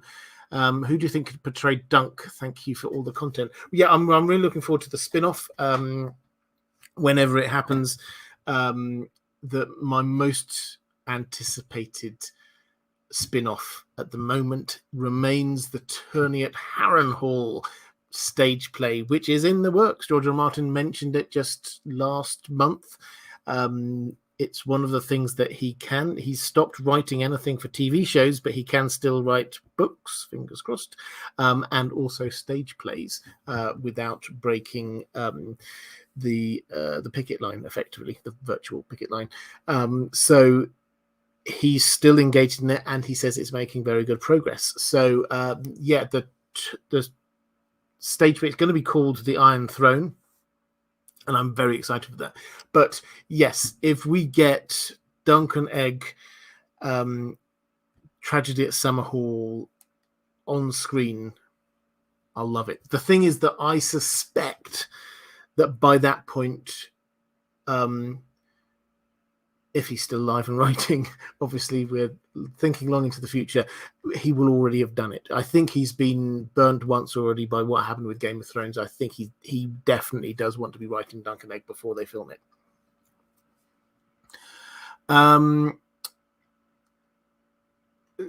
Let's go to a question from Maura Lee, saying Maester Aemon and Aegon V remained close until the Maester's death. What advice, if any, do you think the Maester may have tried to give to help his brother rule as king? Well, we do actually know this because Aemon, when Aemon was talking to Jon and about ruling, and he says, I talked to Egg as I was heading up to the wall, and I said to him, and this is when we get this information that Egg he retained that kind of childishness, innocence into being an adult. And so he says, he was a man grown with sons of his own, yet in some ways still a boy. Egg had an innocence to him, a sweetness we all loved. Kill the boy within you, I told him the day I took ship for the wall. It takes a man to rule. An Aegon, not an egg. Kill the boy and let the man be born. So that's the advice that Aemon gave to Aegon. Did he take him up on it? Well, we don't know what he was like as a sort of a young man before being king, but certainly he seems to have tried to do kingly things. He seems to have tried to push through his policy agenda. He seems to have tried to get advantageous political marriages through all of his children. He seems to have tried to bring back the dragons, which would have made the Targaryens strong again. So he seems to have tried to do those things, but he sort of, certainly with his children, he did back down a bit. Is that him being the child, not the man? Perhaps, depends on how you interpret it. Mage Pie saying, hello, Robert, letting you know that your videos are a great background for lab work. Very impressed there, doing work in the lab. I have a question about the Blackwoods. They are implied to be a family with a strong magical heritage, but we don't get any confirmed Blackwood magic users in canon apart from Bloodraven. Could it be because of Maester's bias against magic, i.e. not wanting to slander a powerful Riverlands family? Could the Blackwood women mingling with Targaryens over generations fuel the interest of their children and spouses in different kinds of magic? So we have Betha Blackwood here marrying Aegon V. Now, we also have Bloodraven's mother was the Blackwoods, so the Blackwoods have been marrying in. You're right to say we don't really get overt magic use from the Blackwoods. However, all of the imagery around them is very First Men magic-y. The Weirwood tree is dead, but the Weirwood tree in Raventree Hall is immense, I think is the word that that Jamie used. If it wasn't immense, it was another enormous, gigantic. It was something along those lines. And he's seen the one at Winterfell, and this is bigger than that. So this is a huge weirwood tree, and it has lots of the ravens all nest there overnight in their hundreds and thousands of them. This does seem to have this kind of magical feel to it. And if you actually look on a map, you can plot out this kind of, we think of there being not so many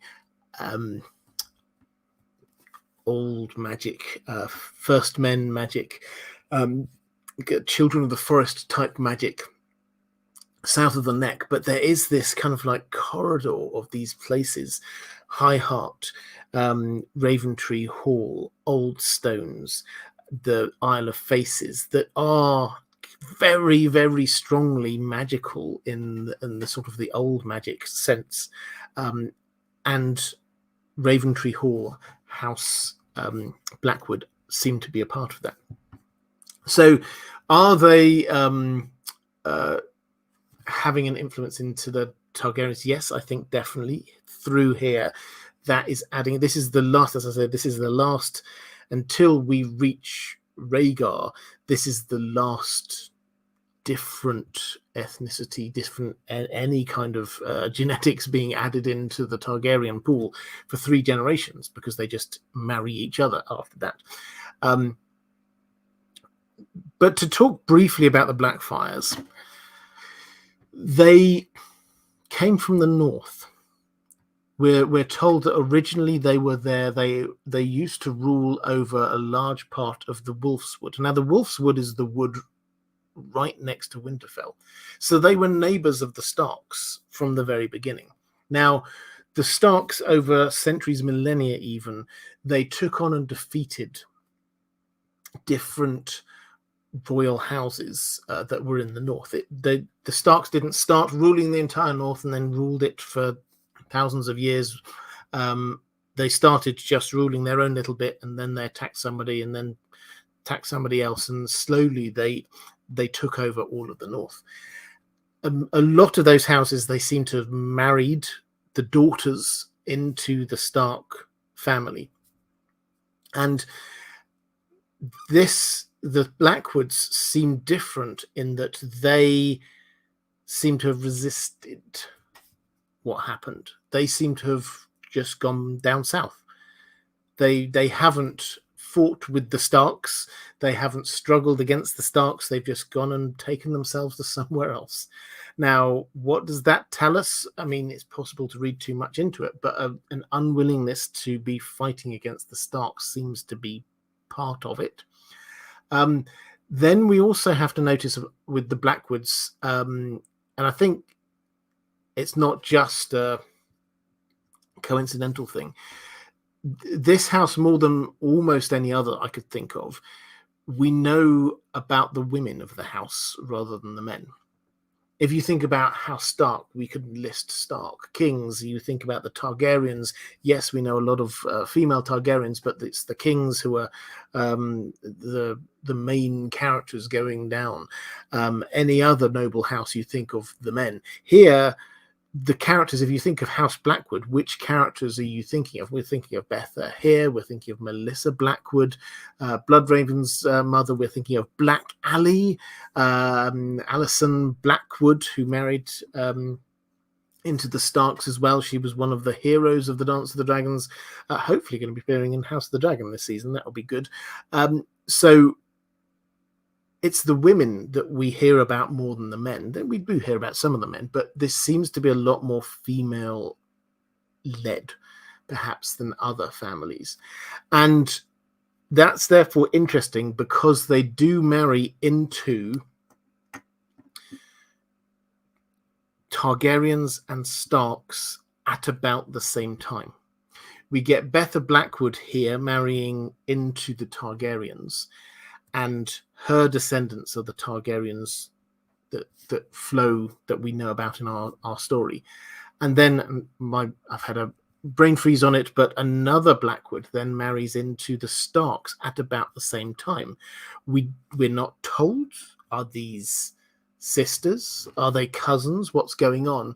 But it seems more than coincidental that the Blackwoods managed to marry into both of those two hugely important families at the same time, and therefore the sort of the bloodline that will follow through from that will be half Blackwood from that moment onwards. So there's a lot of mystery going on with the Blackwoods. No obvious magic other than Bloodraven, and maybe Bloodraven has two sisters, don't forget, from the same the same mother and the same father. Aegon the fourth, he had 3 children there with that one mistress. The other 2, his sisters, hardly hear from at all, but the women seem hugely important, and they don't do magic, but they do seem to be doing things. Black Allie is one of the most significant members or characters at the end of the Dance of the Dragons. You could argue that the war would have carried on but for her. Okay, let's go to Caius Ballerina picking up for Brandon Wetmore. Thank you very much. I love it when people pick up questions for other people. Saying, was Aegon V right that the Targaryens couldn't rule without dragons? Why didn't the kingdoms go back to independent kings after? Well, it wasn't that he thought that the Targaryens couldn't rule without dragons. He thought that he could not push through his reforms without dragons, which is a slightly different thing. So the Targaryens could have, if he had just ruled like many of his predecessors, not really changing the status quo, allowing the lords to have their own privileges, do their own things, he probably would have not even started to think about that, because he would have had the support of the landed gentry, and they would have all and they would never have thought of any kind of rebellions. It's because he's kept on kind of trying to push his own agenda that was what the problem was. So could the Targaryens rule without dragons? Well, yes, they'd already ruled for 70 years without dragons. They were going to rule for another 100 years probably by that point, but they were going to rule for another 40 years or 25 years afterwards as well. They would and they could. Robert Baratheon ruled a united 7 kingdoms. It's entirely possible if you've got a strong leadership. The thing with dragons is it would just make it impossible for anyone to even countenance rebelling. And that's what Egg was trying to do. He wanted to do what he wanted, and they weren't going to let him.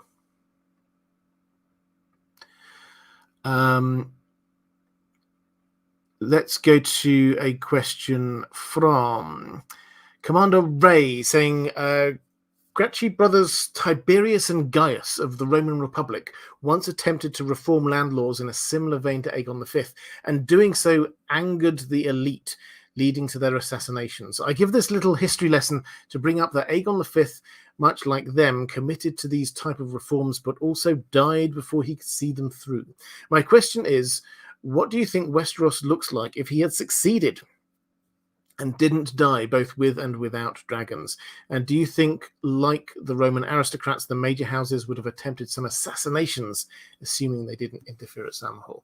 So I don't think the implication is that the lords who disliked Egg helped cause the tragedy at Samhall. I don't think that's the implication we get there. This does seem to have been something went quite wrong. Now, what would have happened if he succeeded? If he succeeded and he had dragons, then he would have ruled and done what he wanted, and people would have had to, assuming he was willing to use dragons, because that's the next.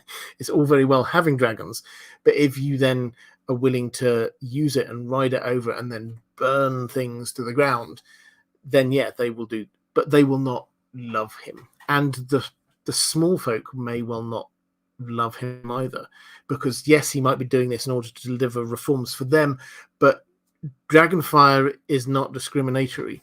You burn down a castle, you're not just killing a lord, you're killing the hundreds of people, small folk, normal people who were living and working there as well. So he would turn from being a king who was loved by many and disliked by some into a king who was feared by everyone, maybe respected, but there's always going to be that level of fear going on.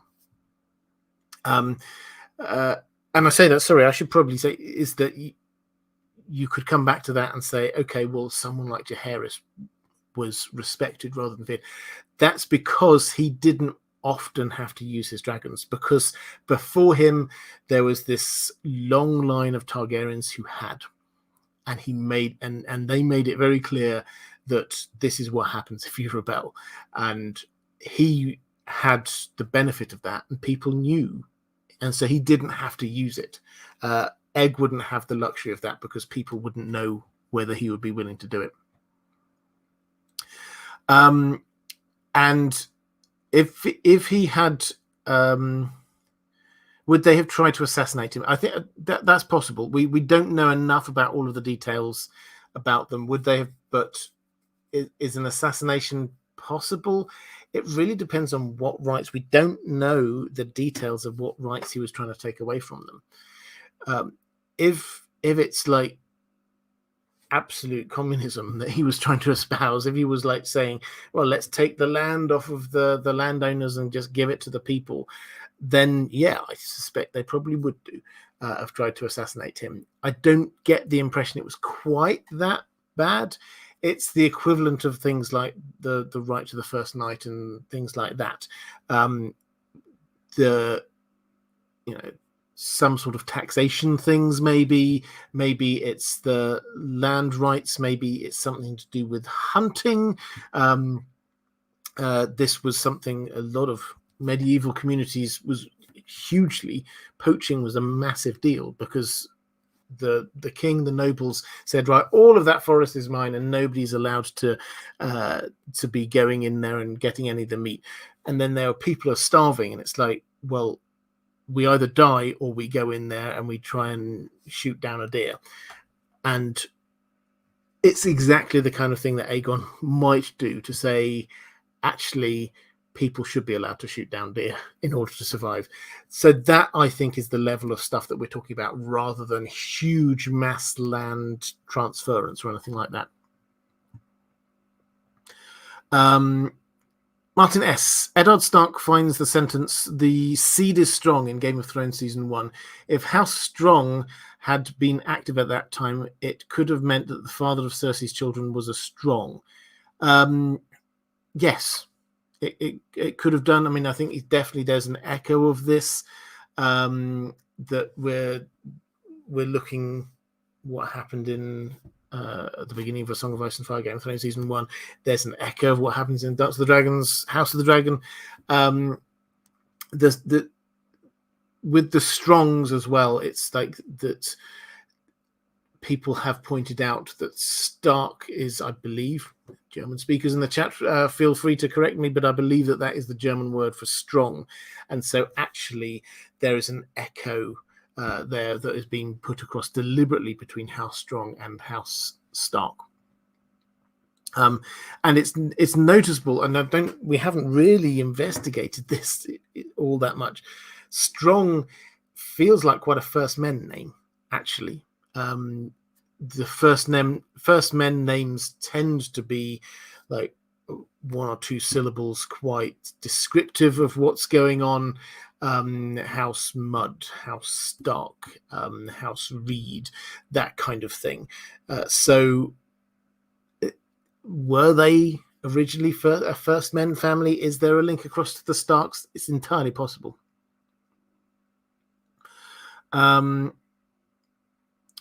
Let's go to a question from Nate Davis. Why do you think Egg chose to go to Summerhall to try to hatch the eggs? With how much history and magic is connected to Dragonstone, that would be the more obvious choice if I were to try and hatch dragon eggs. I mean, it's hard to disagree that, yes, the more logical place to be hatching dragon eggs probably is Dragonstone. However, we're told that he went there because that was, his family home, effectively. That was where he had kept his dragon egg. It was it was still out of the way. So it's just sort of on the way to dawn, basically. So it's hidden away in the mountains, the foothills of the Red Mountains, and it's again, I think we need to come back to this idea that this wasn't just about some big scientific / magical experiment to do with dragon eggs.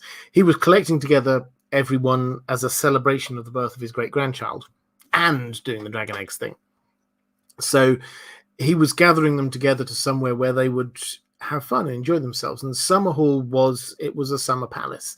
This was, yes, I'm sure it had fortifications, but the whole idea was that this is no longer the kind of, it was built in celebration of Dawn joining the Seven Kingdoms. So no longer do we need to be guarding the border with Dawn. We can now have this wonderful palace where everyone, the Targaryens can go and chill out and relax. So that's the kind of feel that he was going for, it would appear. Andrew K saying Egg's meddling through his younger travels likely created some highborn enemies as well, even more ammo to resist reforms that they wouldn't be keen on anyway. Yeah, this is a really interesting point, because before he became king, then he did meddle. He did try to make some changes. The clear implication is that increasingly in the Dunk and Egg stories, we're going to see him going places and sorting stuff out himself.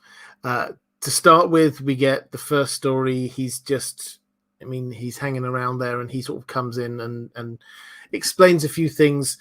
The second story is mostly about Dunk. The third one, Dunk is there, but really it's Egg who's discovering stuff. Increasingly, we're going to be finding out. We're going to be seeing Egg adjudicating between the Brackens and the Blackwoods.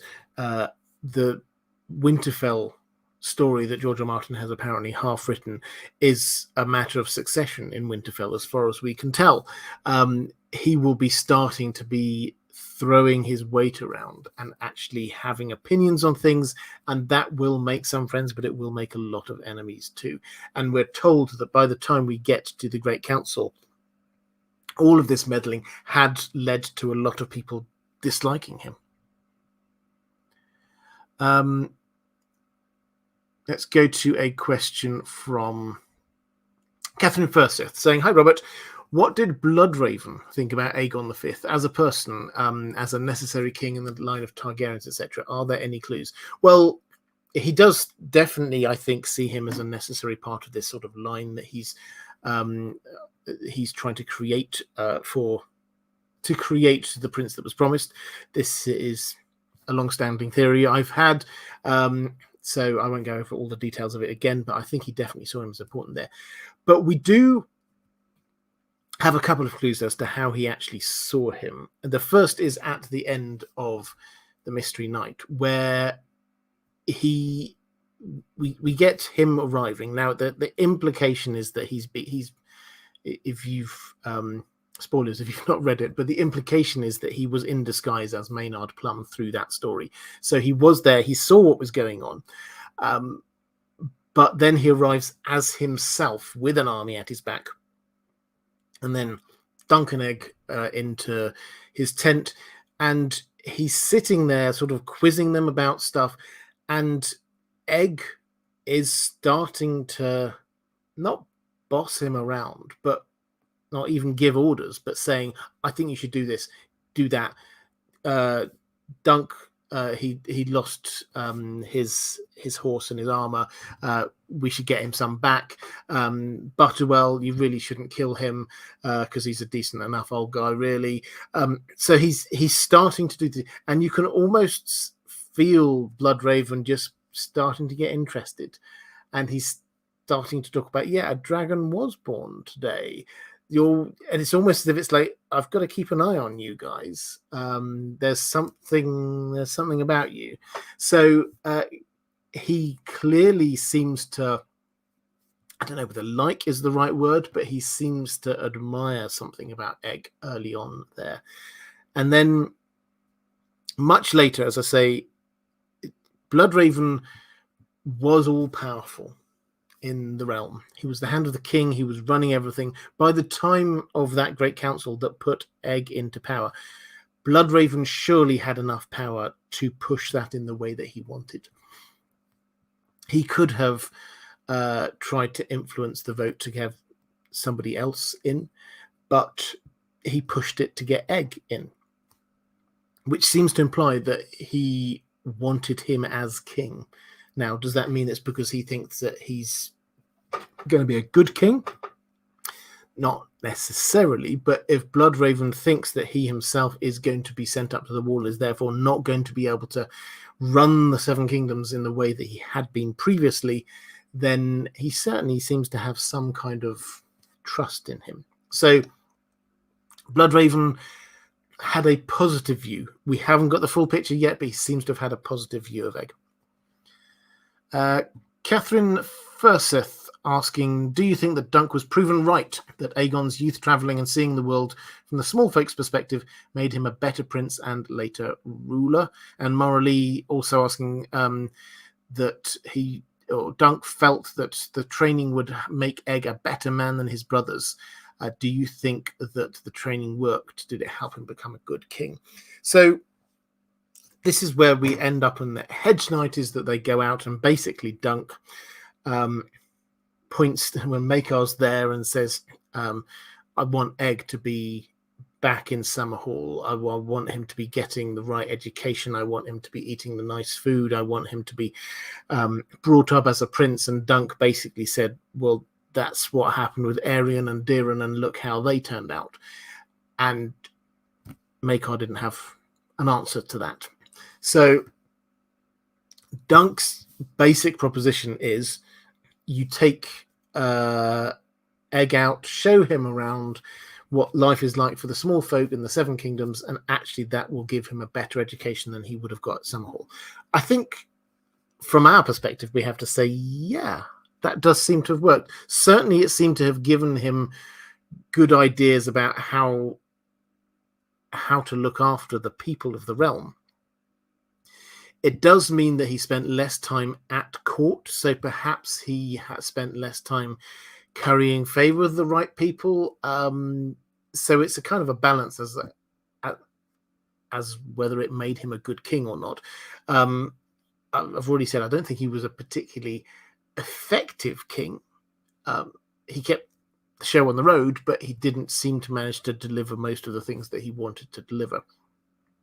What's interesting is the clear echo that George R. Martin has done with Aegon the Sixth, as he claims to be. I'm not going to get into whether or not he actually is that character, but this is somebody who has gone through the exact same thing quite deliberately. So Varys and Illyrio seem to have decided that he should go out amongst the small folk. He should understand normal people, and that this is going to provide him with a better education than being brought up in a life of luxury. And all of the indications that we're getting is that actually Aegon the VI, will be a loved and probably competent ruler, assuming he does succeed in his mini invasion and take King's Landing. And so they've got the same thing, and George R. Martin deliberately gives us this echo by when we do meet, he was called Young Griff, was what he was going by. He had a big floppy straw hat on, which is a definite nod over to Egg. We're supposed to think that this is the same kind of feel, that this character who's going out amongst the normal people and understanding what real life is like. And probably that's George R. Martin wanting us to feel a bit sympathetic for this guy. We'll have to see where that goes, but he definitely has given us a little bit of an echo there.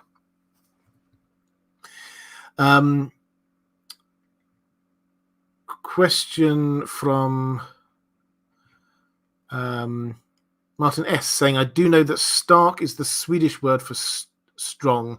Having checked Google Translate is also the German word. So yes, you're correct in that. Thank you very much. I'm glad I did get that one right, having sort of said it with a degree of confidence. Yes, I'm glad it is right. Let's go to a question from Maura Lee. Did Egg know anything regarding the prophecy and the importance of the prince who was promised? Certainly he doesn't seem to in the early years. We don't seem to get that impression at all.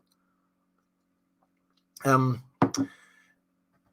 already said the Targaryens at this time, the focus is much more on hatching dragons than it is about that earlier prophecy, which may well have been lost.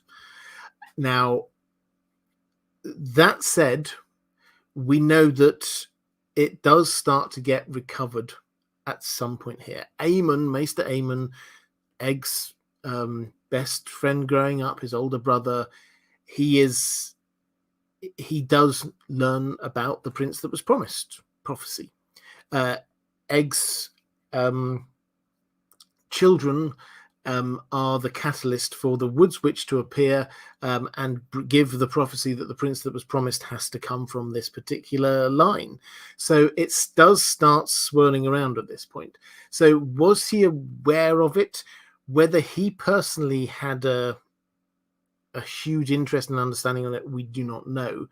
But we do know that the Woods Witch arrived in King's Landing and gave the prophecy that the prince that was promised has to come from the line of Charis and Chira. And that happened before Summerhall. So Dunk will have been aware of it. Whether it was a driving factor or not is another matter. Whether it was linked at all to Aegon's prophecy is another matter. But he will have been aware of the prince that was promised. Just as a complete aside here, by the way, how he named his children is fascinating, because we get Duncan is his first name, obviously named after Dunk. Yep, that kind of makes sense. It's not a Targaryen name, but he thinks it's more important to honor his bestie. So he does that. Then he has a second son that he calls Charis, which shows which Targaryen is the first one that he's thinking of. So that we're thinking of wise, stable, good rulership, caring about the people. That's who he is wanting to honor. And then his third son he calls Deeren, not Aemon after his beloved brother Aemon, but Deeren after the dragon dreamer, Deeren the drunkard, presumably. Now, then his first daughter he names Shira. Now, who is this named after? There is a Shira within the Targaryen family tree, Shira Seastar. Does this mean that somewhere along the line he starts to get a good friendship relationship going with Shira Seastar? I think it's a hint. And I think that there are a lot of these kinds of hints because she is a magic user. And if he is wanting to find out about how to be hatching dragon eggs, I'm sure he'll write to Aemon. I'm sure he might be interested in what Bloodraven has to say up at the wall. But if Shira Seastar is still around, he might ask her. So perhaps this is a hint that they had some kind of friendship or relationship going on as well. This is a complete digression, but it's the naming is interesting. Strong and stable leadership, his best friend, dragon dreams, and magic. That is a good encapsulation of who he is. Okay, let's go to the chat. Username Redacted says, Egg recalls Bloodraven saying it is better to be frightening than frightened, and then threatened a lord with beheading. Was this a dark turning point for Egg? Was Bloodraven actually manipulating him? He may well have been, actually. Yeah, so Bloodraven definitely, he had a different attitude. So to Egg was very much, he was the king and he had to rule, and his instinct seemed to be ruling in a non-confrontational way. Now, he was wanting to push his agenda through, but it seems that he gets opposed, and he doesn't seem to, yes, he has lots of mini rebellions and puts them down, but he doesn't ever seem to get an army and then go and completely attack a random person who's opposing him. He's not straight away confrontational. His children disobey him, and he doesn't immediately stop them and force them to do the thing that he wants. His approach is not to be confrontational, but he moves to this point where he thinks, actually, you know what? I do need dragons. He starts to get frustrated that he can't do these things. And the whole point of dragons is to scare people. It is to be frightening. And so was that with Bloodraven a turning point there? I don't think it was a turning point, but I think that what we could see there is the start of a thought process where Aemon basically told him, grow up, when he became king. He's saying, you can't be a child anymore, just grow up. And it's like you can almost sense the frustration there. He isn't instinctively that kind of confrontational person. Yeah, he's there shouting at the side, saying, go on, hit him, he's right there. But at the same time, that's not where his heart is. His heart is for helping people. Martin S. saying, about the cutthroat Karl Tanner. In the real world, the name Karl is a German and Scandinavian form of Charles. Okay, your good German and Scandinavian knowledge here. Thank you very much for that. There's always people in the chat with more knowledge than me on these sorts of things.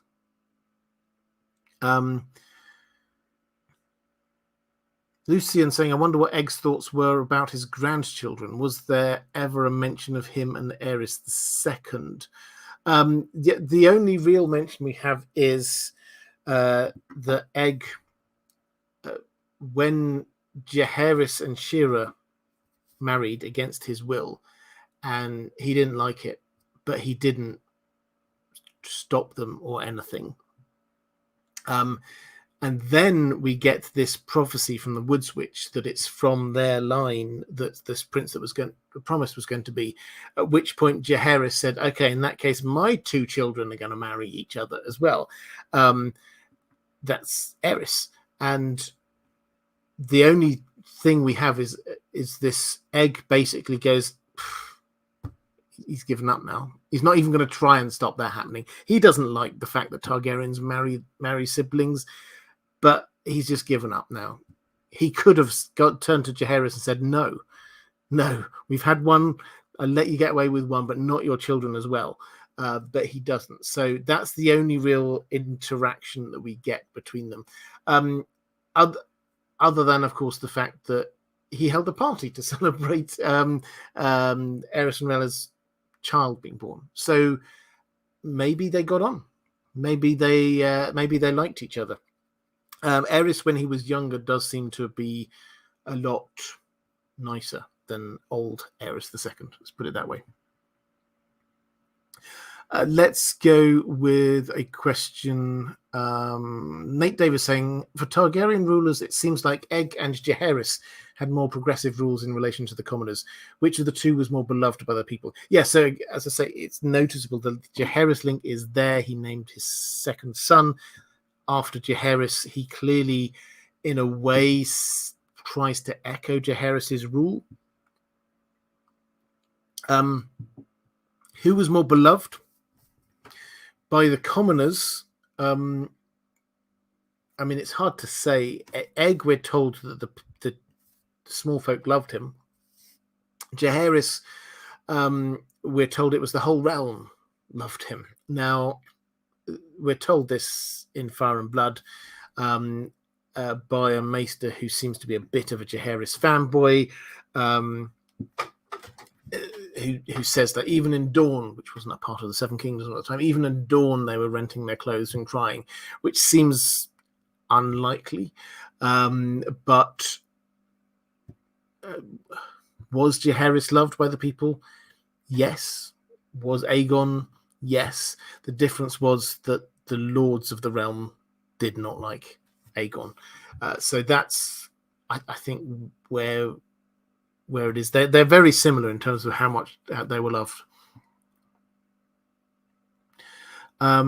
444 saying, we know that George R. R. Martin plans novellas about Duncan Egg's adventures in Winterfell, the Riverlands, Summerhall, and maybe Dawn.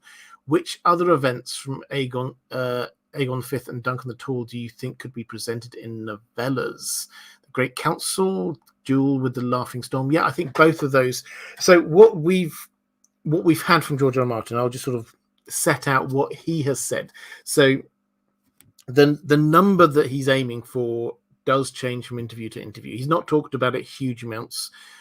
He did give us an update 2 or 3 months ago, but the sort of the consensus seems to, he wants to tell the whole story. Maybe 12 of these. He seemed to, at one point, like the idea of them coming in sort of groups of 3. So this is like young Egg before it's known that he's a Targaryen by the population at large. So what the next 3 would be, would probably have to wait and see. But we know that he is thinking of. He has half written something which has the working title, The She-Wolves of Winterfell. It won't be called that. Eventually, all of the Duncan Egg stories are a descriptor of Dunk. The Hedge Knight was what he was. The Swan Sword, he was a Swan Sword. Pardon me, the Mystery Knight, he entered as a Mystery Knight. So all of these are going to be called, but as descriptors of Dunk, presumably. So we've got the She-Wolves of Winterfell, which is going to be obviously up at Winterfell. The Village Hero, which seems to be this Blackwood versus Bracken confrontation. He's muttered something about maybe wanting to do a story in Dawn, which would be going back in time to very early on in Duncan Egg, so after the Hedge Knight but before the Swan Sword. Those 3 are the ones that he's given us some sort of outline of. He's also said that he's got ideas for stories with the titles The Sellsword, The Champion, The Kingsguard, and The Lord Commander. Now, your guess is as good as mine as which events cover those. Definitely we're going to have one about Summerhall. Definitely we'll have one about the Great Council. I think definitely we'll have one, you'd say the Duel with the Laughing Storm. I think definitely one something to do with Egg's children. I think we will have to have something to do with his marriage. Now, above and beyond that, him him heading off to Essos, perhaps, the sellsword. There's a lot of different options, but 12 seems about right. The first half dozen or so, up perhaps taking us up to nearly when he gets married or something along those lines. Then we get to the next 3 or so up to when he becomes king, and then when he is king. That sort of feels about right to me. But yeah, there will be things which are not in the history we've got, which we're going to have stories about. The Sworn Sword doesn't appear anything in the world of Ice and Fire. That's not an event that is worthy of anybody's note or attention. However, it is a great story, and it teaches a lot, and probably will have implications in the longer term.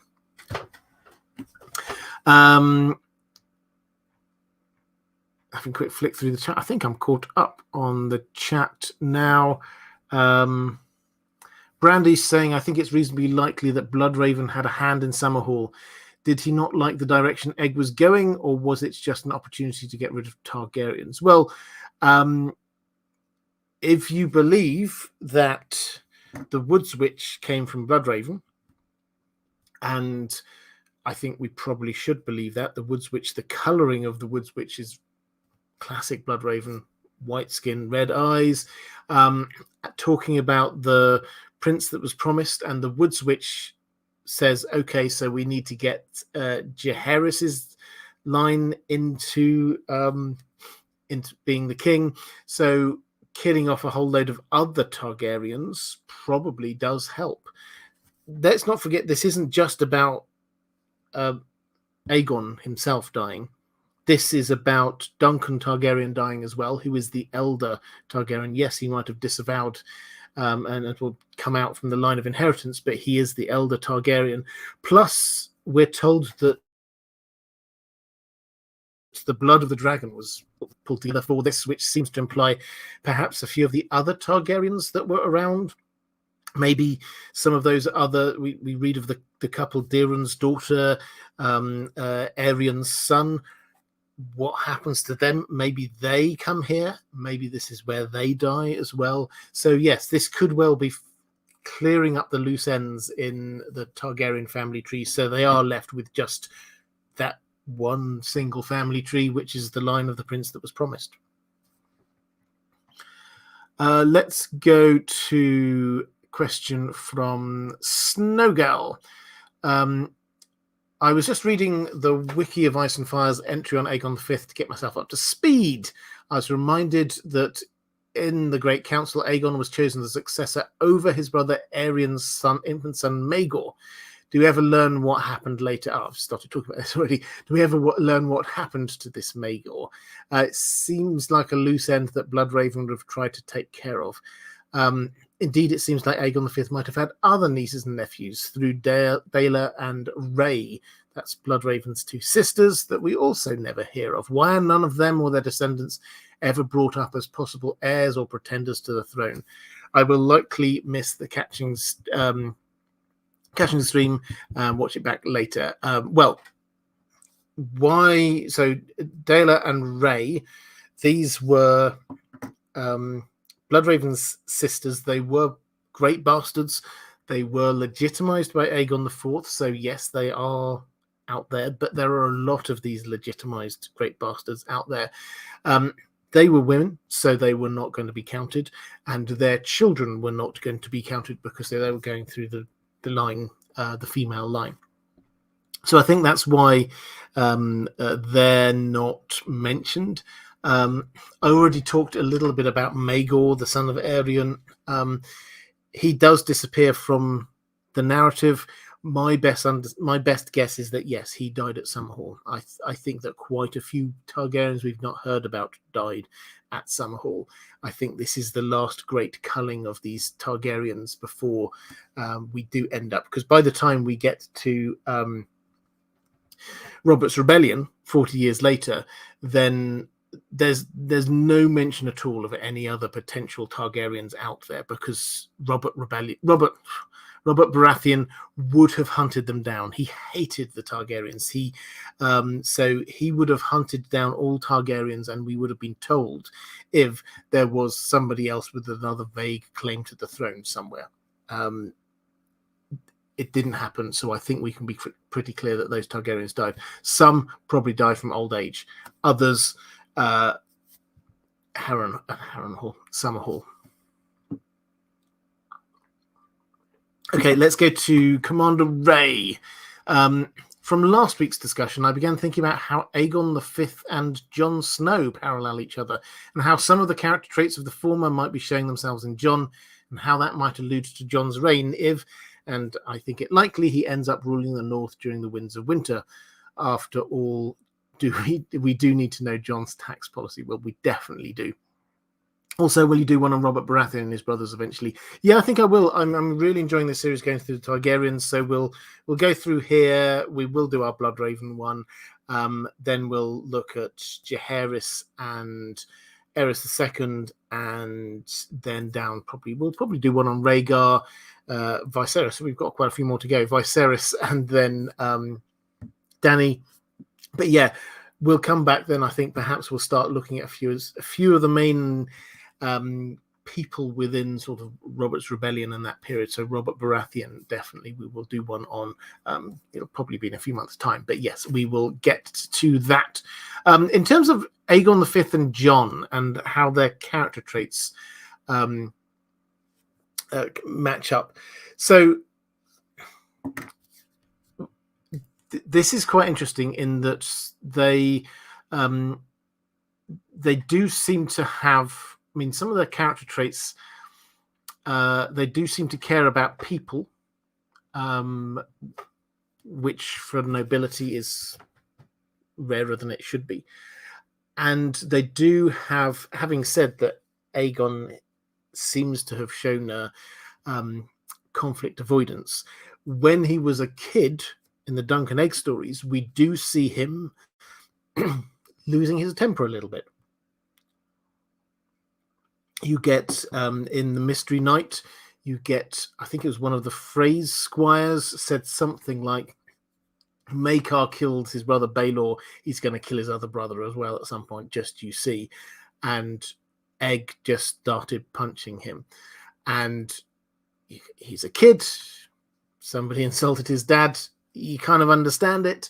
But Jon, we don't mention it, emphasize it enough. Jon does have a temper problem, a real anger management problem. You see it again and again. We see in book one, he has to be physically held back. When you get Alistair Thorne says something bad about, I think it was about Ned Stark actually, and Jon just launches himself at him, gets a knife, and he's about to, basically, he's going to kill him.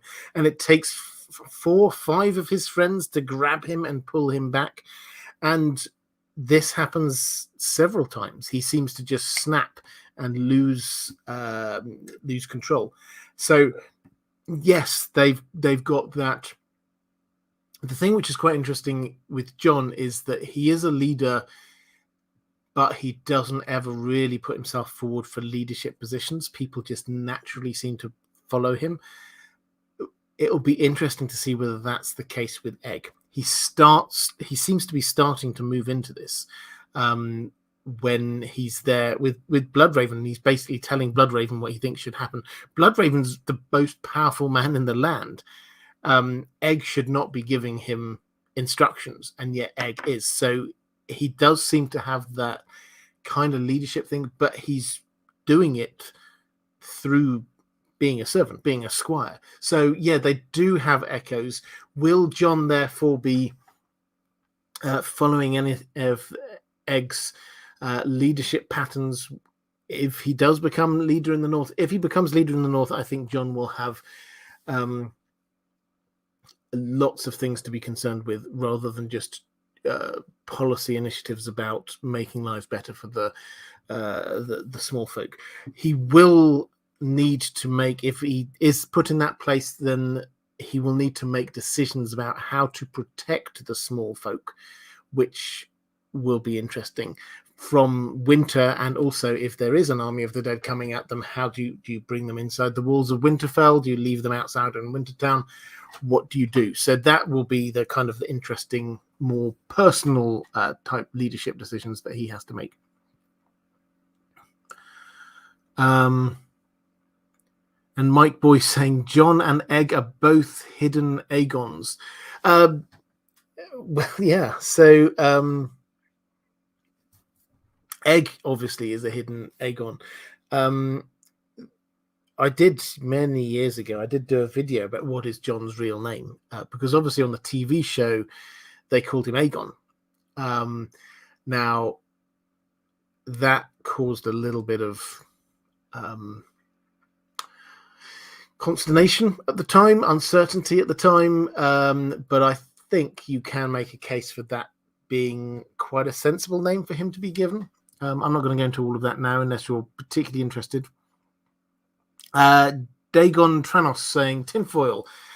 Dragon dreams stem from dragon genes, and Targaryens can't fully interpret them because they're predominantly human conscious, can't conceive imagery that comes from an alien intelligence. Yeah, I mean, I like it. It's as I say, the dragon dreams thing seems to be very experiential. It's almost as if you are the dragon. I mean, and this is perhaps where the misunderstanding comes with people like Ariel and perhaps even Aerys II, is because it's almost as if you are being the dragon in the dragon dream. Not all the time. It's Dany seems to be riding her dragon, but that does seem to be what the kind of feel that we've going on there is.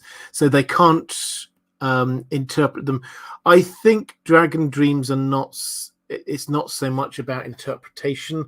I think the human mind wants to interpret and go, well, what does this? Is this a vision from the future? Is this a thing that I have to make happen? If so, what steps do I need to go through? I think that logical breakdown doesn't work with a lot of those kinds of things.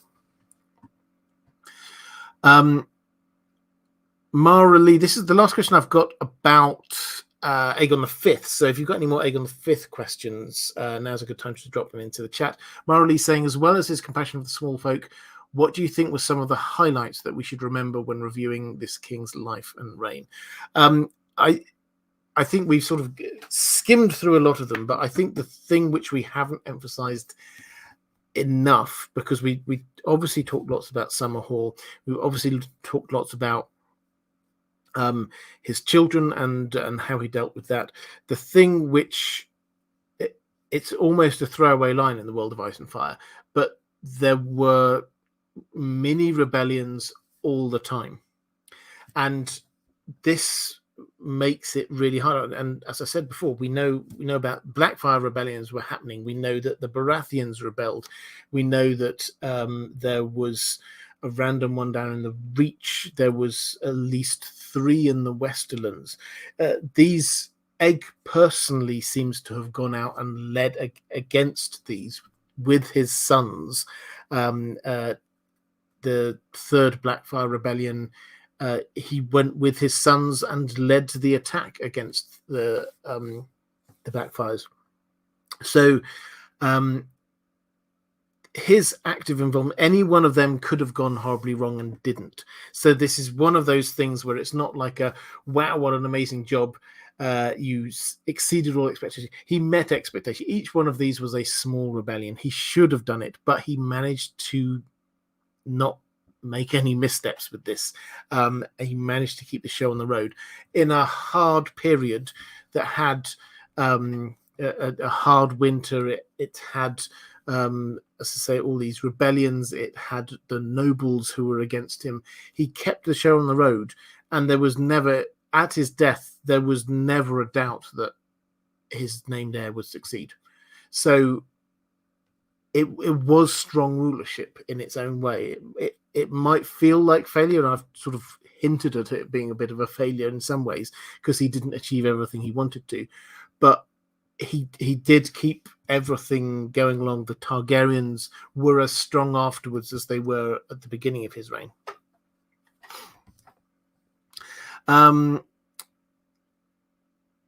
Let's the Brandalorian saying it's important to note how much further back we are in the books and not to assume everything from the show is going to happen the same way in the books. Do you have a reread planned?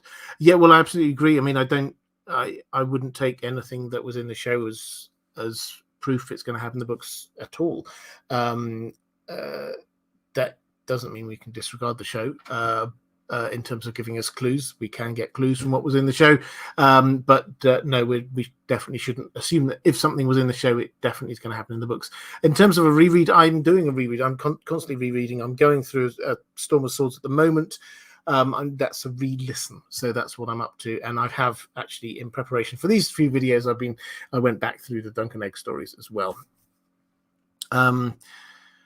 Zach K, do you think that the Hightowers left politics to learn magic in the tower because they learned about Aegon's prophecy during the dance and wanted to prepare? Well, that's an interesting it's an interesting question. The issue is how they might have learned about it, because what we've seen from House of the Dragon, which is not like, because we were talking about Game of Thrones here, George R. R. Martin has got a significant input into this, but what we get from House of the Dragon is that the prophecy went from Viserys to his daughter Rhaenyra, and then Daemon.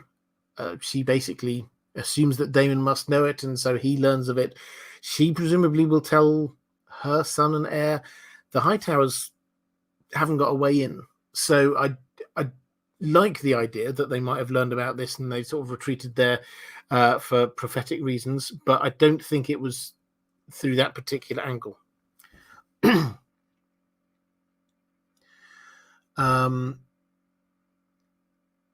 Let's go to a question from Otis480 saying, hello, Robert. I have a question about last week. You discussed that Aemon very likely did not know about Jon's heritage. This is Maester Aemon, did not know about Jon's heritage. But do you think Benjen and Ned considered telling Maester Aemon about Jon's heritage?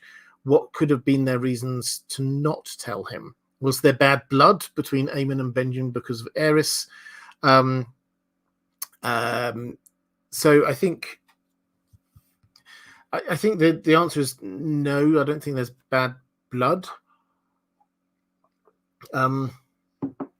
Why wouldn't they? I think the answer is more, why would they tell him? Now, Ned, we know, seems to be absolutely paranoid about this and doesn't tell anyone. He doesn't breathe a word to anyone, including his wife, all who he grows to love. Doesn't say a word. She starts to be really quite mean to Jon. He allows it to happen because he's not telling anyone about this. So that's why he wouldn't tell Aemon. As for Benjen, I did a video ages ago. It was my first video that went quite big. I think it was my first one to 1 million views, which was really exciting for me. And that was about why did Benjen go to the wall, which is a fascinating question. And it's because he had a guilty secret. He felt really bad about what happened. I'm spoiling that video, but when you dig into it, I won't go through all of the details, but when you dig into it, he knew about Lyanna, almost certainly, and he could have said something. He didn't, understandable reasons, and he was still just a child at the time. He didn't, but him not saying something indirectly would have led to this massive war, tens of thousands of deaths. He was going to the Night's Watch because he felt guilty. He wished to atone, basically. He needed a new start. On the TV show, the way you see Ned and Benjen is that they seem like really good, close brothers and friends. In the books, it's clear there's still a tension there. Benjen comes in down for when Robert Baratheon is there, and at one point we get Cat saying to Ned, why don't you go and talk to Benjen? And Ned's like, and he thinks about it for a long time and says, okay. And it's like, it's almost as if he doesn't want to talk to her. Even after all these years, he doesn't want to talk to Benjen. He's got to really think about this. So that's why, in my view, is that they just, neither of them wanted to tell anyone. Even somebody who, at that time, neither of them, they might have met Aemon, but they didn't know him well enough to trust him.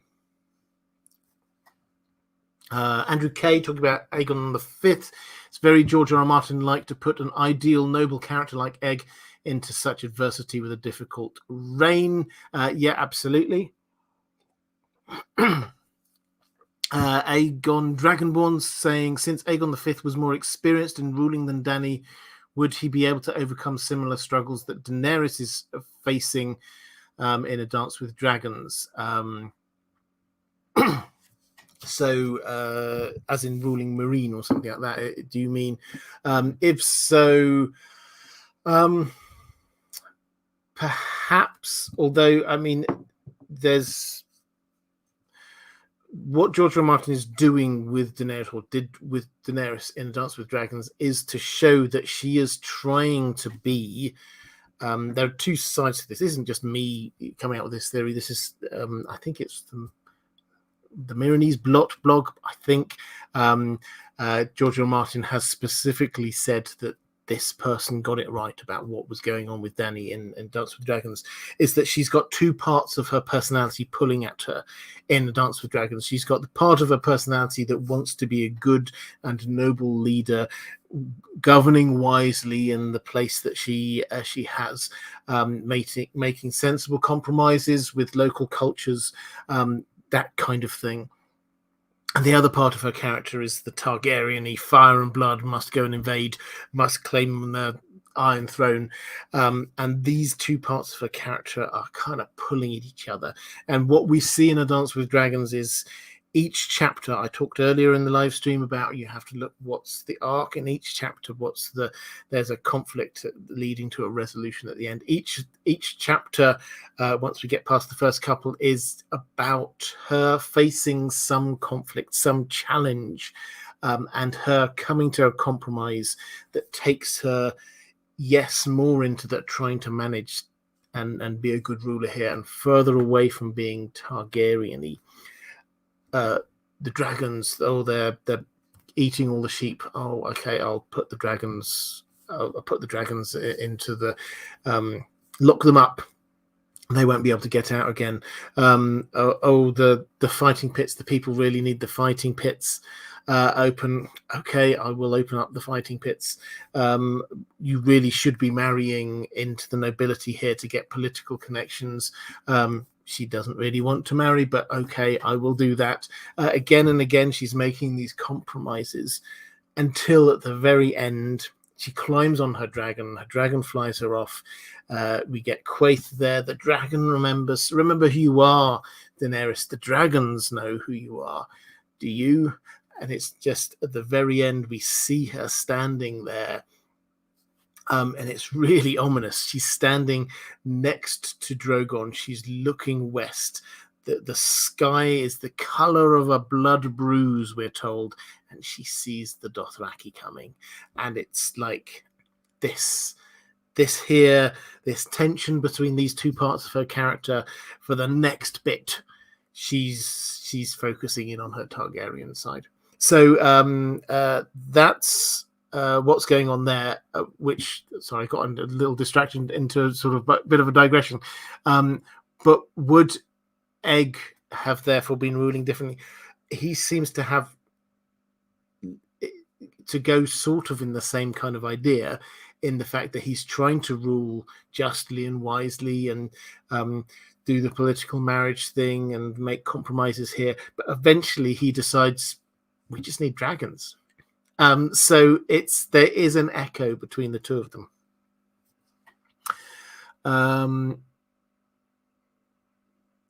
Let's go to Emma S with the first super chat. Thank you very much. Want to give another shout out to the Lionesses? Yeah, absolutely. I will. I watched the semi-final. Excellent. Commiserations to Australia. I thought you did really well, but cannot wait for the final. What do you think of the theory that Viserion will live through the story and lay eggs for another generation of dragons? The theory that the Viserion will live through the... So, I think the end of the story, thematically, the end of the story has to be that the twin threats of ice and fire are pushed back in some way. Now, that's very vague language, but George R. R. Martin, he's talked about his initial inspiration with the Robert Frost poem, Fire and Ice, about, fire and ice can both destroy the world, and that's the kind of feel. We've seen his original pitch to his agent, which a lot of the details have changed, but the idea very much there is that there are these three threats. One is the war between the Starks and the Lannisters, which is eventually bringing the Seven Kingdoms to its knees. Then we get invading dragons. Then we get the others. And so that is the kind of feel. He wants us to be scared of dragons. So for the dragon issue as well as the others issue to be resolved in some way has to be the end point, I think. That means that whereas we might go with something that is like the dragons have left Westeros, but there's some dragon eggs there, maybe something will happen in the future, that I could certainly see, but I don't think we're still going to get Viserion flying around with this suddenly being a new age of the dragons. I can't see that happen. I'm intrigued by the idea that this is Viserion. Now, my guess is that if one of the dragons, which might happen, does get taken by someone like Euron, I think Viserion is the most likely. For the simple reason that Dany's got Drogon already, and if Jon is going to ride a dragon, which he may, thereby sort of proving, in inverted commas, his claim to be a Targaryen, then it's more likely to be Rhaegal, the dragon named after Rhaegar, his father. So Viserion, Viserys, perhaps not the best of people. Therefore, the echo of who would ride that is perhaps someone like Euron, who's also not the best of people. So, if a dragon is going to... If Viserion is captured by Euron, then I think Viserion would die. Drogon is probably the most likely one to survive, but then it's possible they all do. So yes, it's not beyond the realms of possibility is what I'm saying as a theory, but I think probably not. Amanda Horst asking, whose clutch of dragon eggs was Aegon V trying to hatch? Well, there are a few. So he says he's got one. The implication being that probably his siblings also got one, because if you're going to give your fourth son a dragon egg, then surely that's because you've given your first three sons dragon eggs before that. So there's a few out there. The Mystery Knight, Bloodraven captures a dragon egg that Lord Butterwell had that he got given by Aegon IV. So there are dragon eggs out there at this point. I think the implication is that this is the point at which the dragon eggs disappear from Westeros, because by the time we get to A Song of Ice and Fire, if maybe somebody's got a dragon egg hidden somewhere, but this certainly isn't a thing like Valyrian Steel Swords, where lots of people have dragon eggs. So the Targaryen family dragon eggs is basically what it is. So 7 of them, 4 of them maybe from Egg and his brothers, 1 from there, and 2 others that they found lying around from some other place. But yeah, interesting question.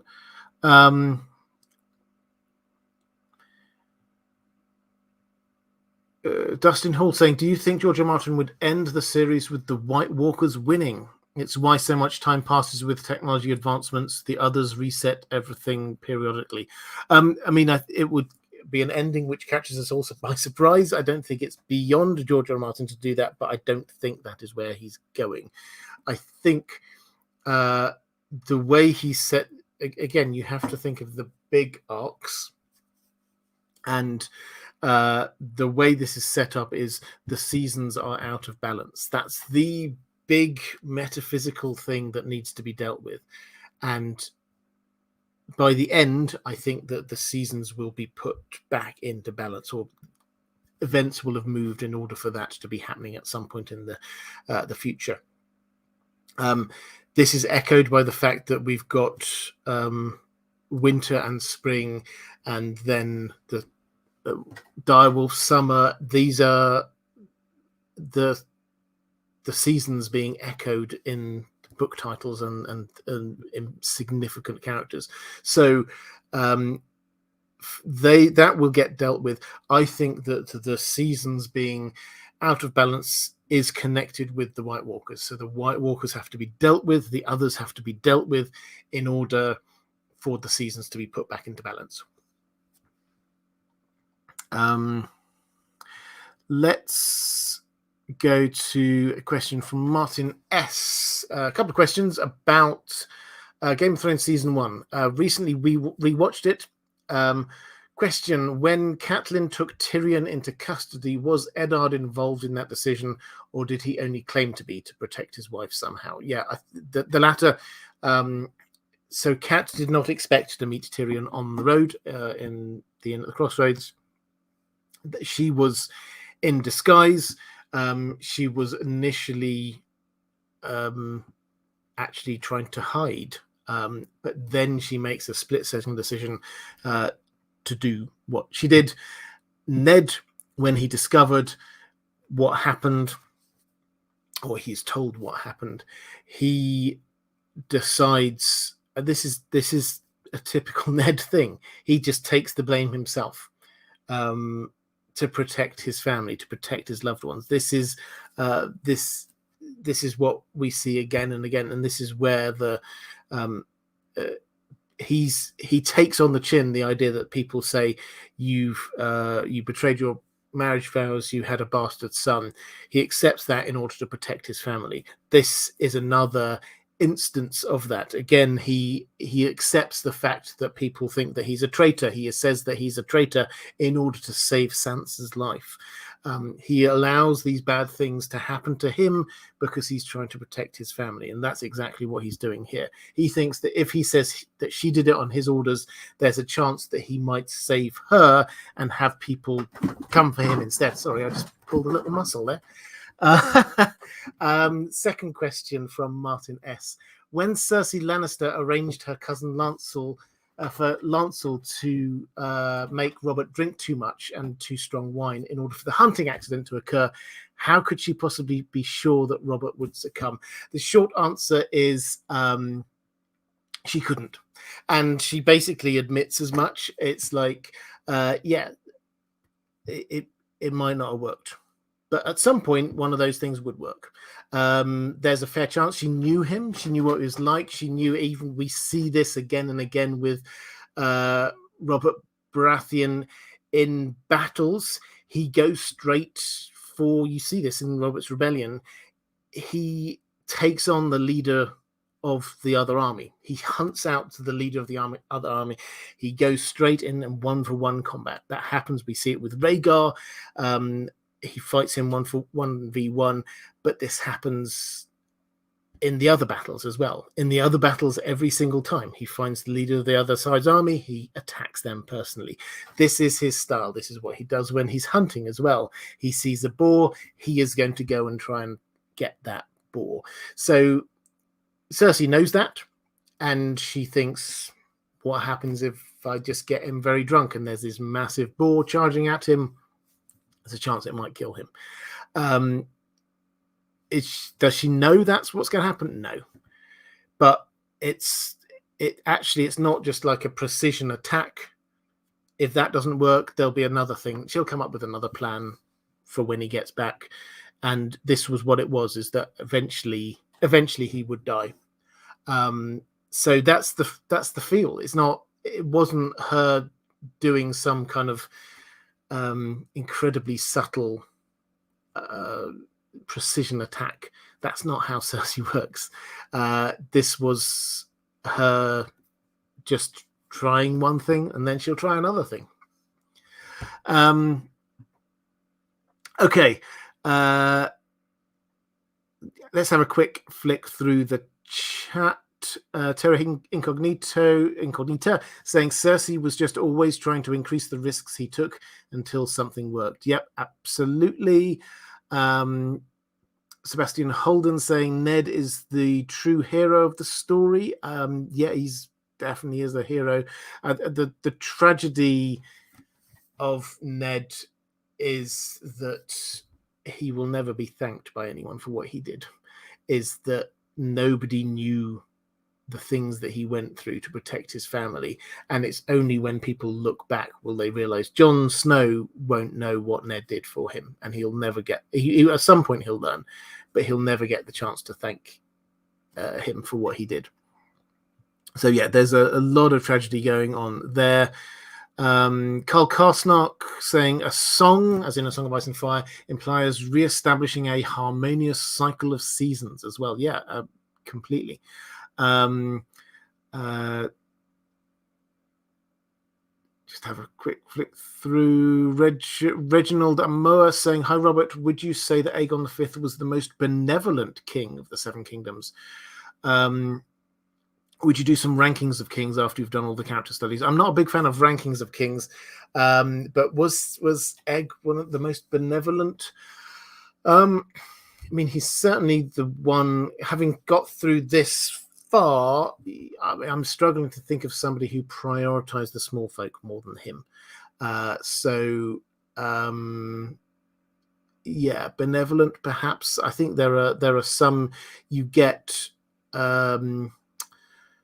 Baelor the Blessed, we focus in on him doing sort of very religious zealoty kind of things, but he emptied out the crown's stocks to buy bread for the people of King's Landing multiple times.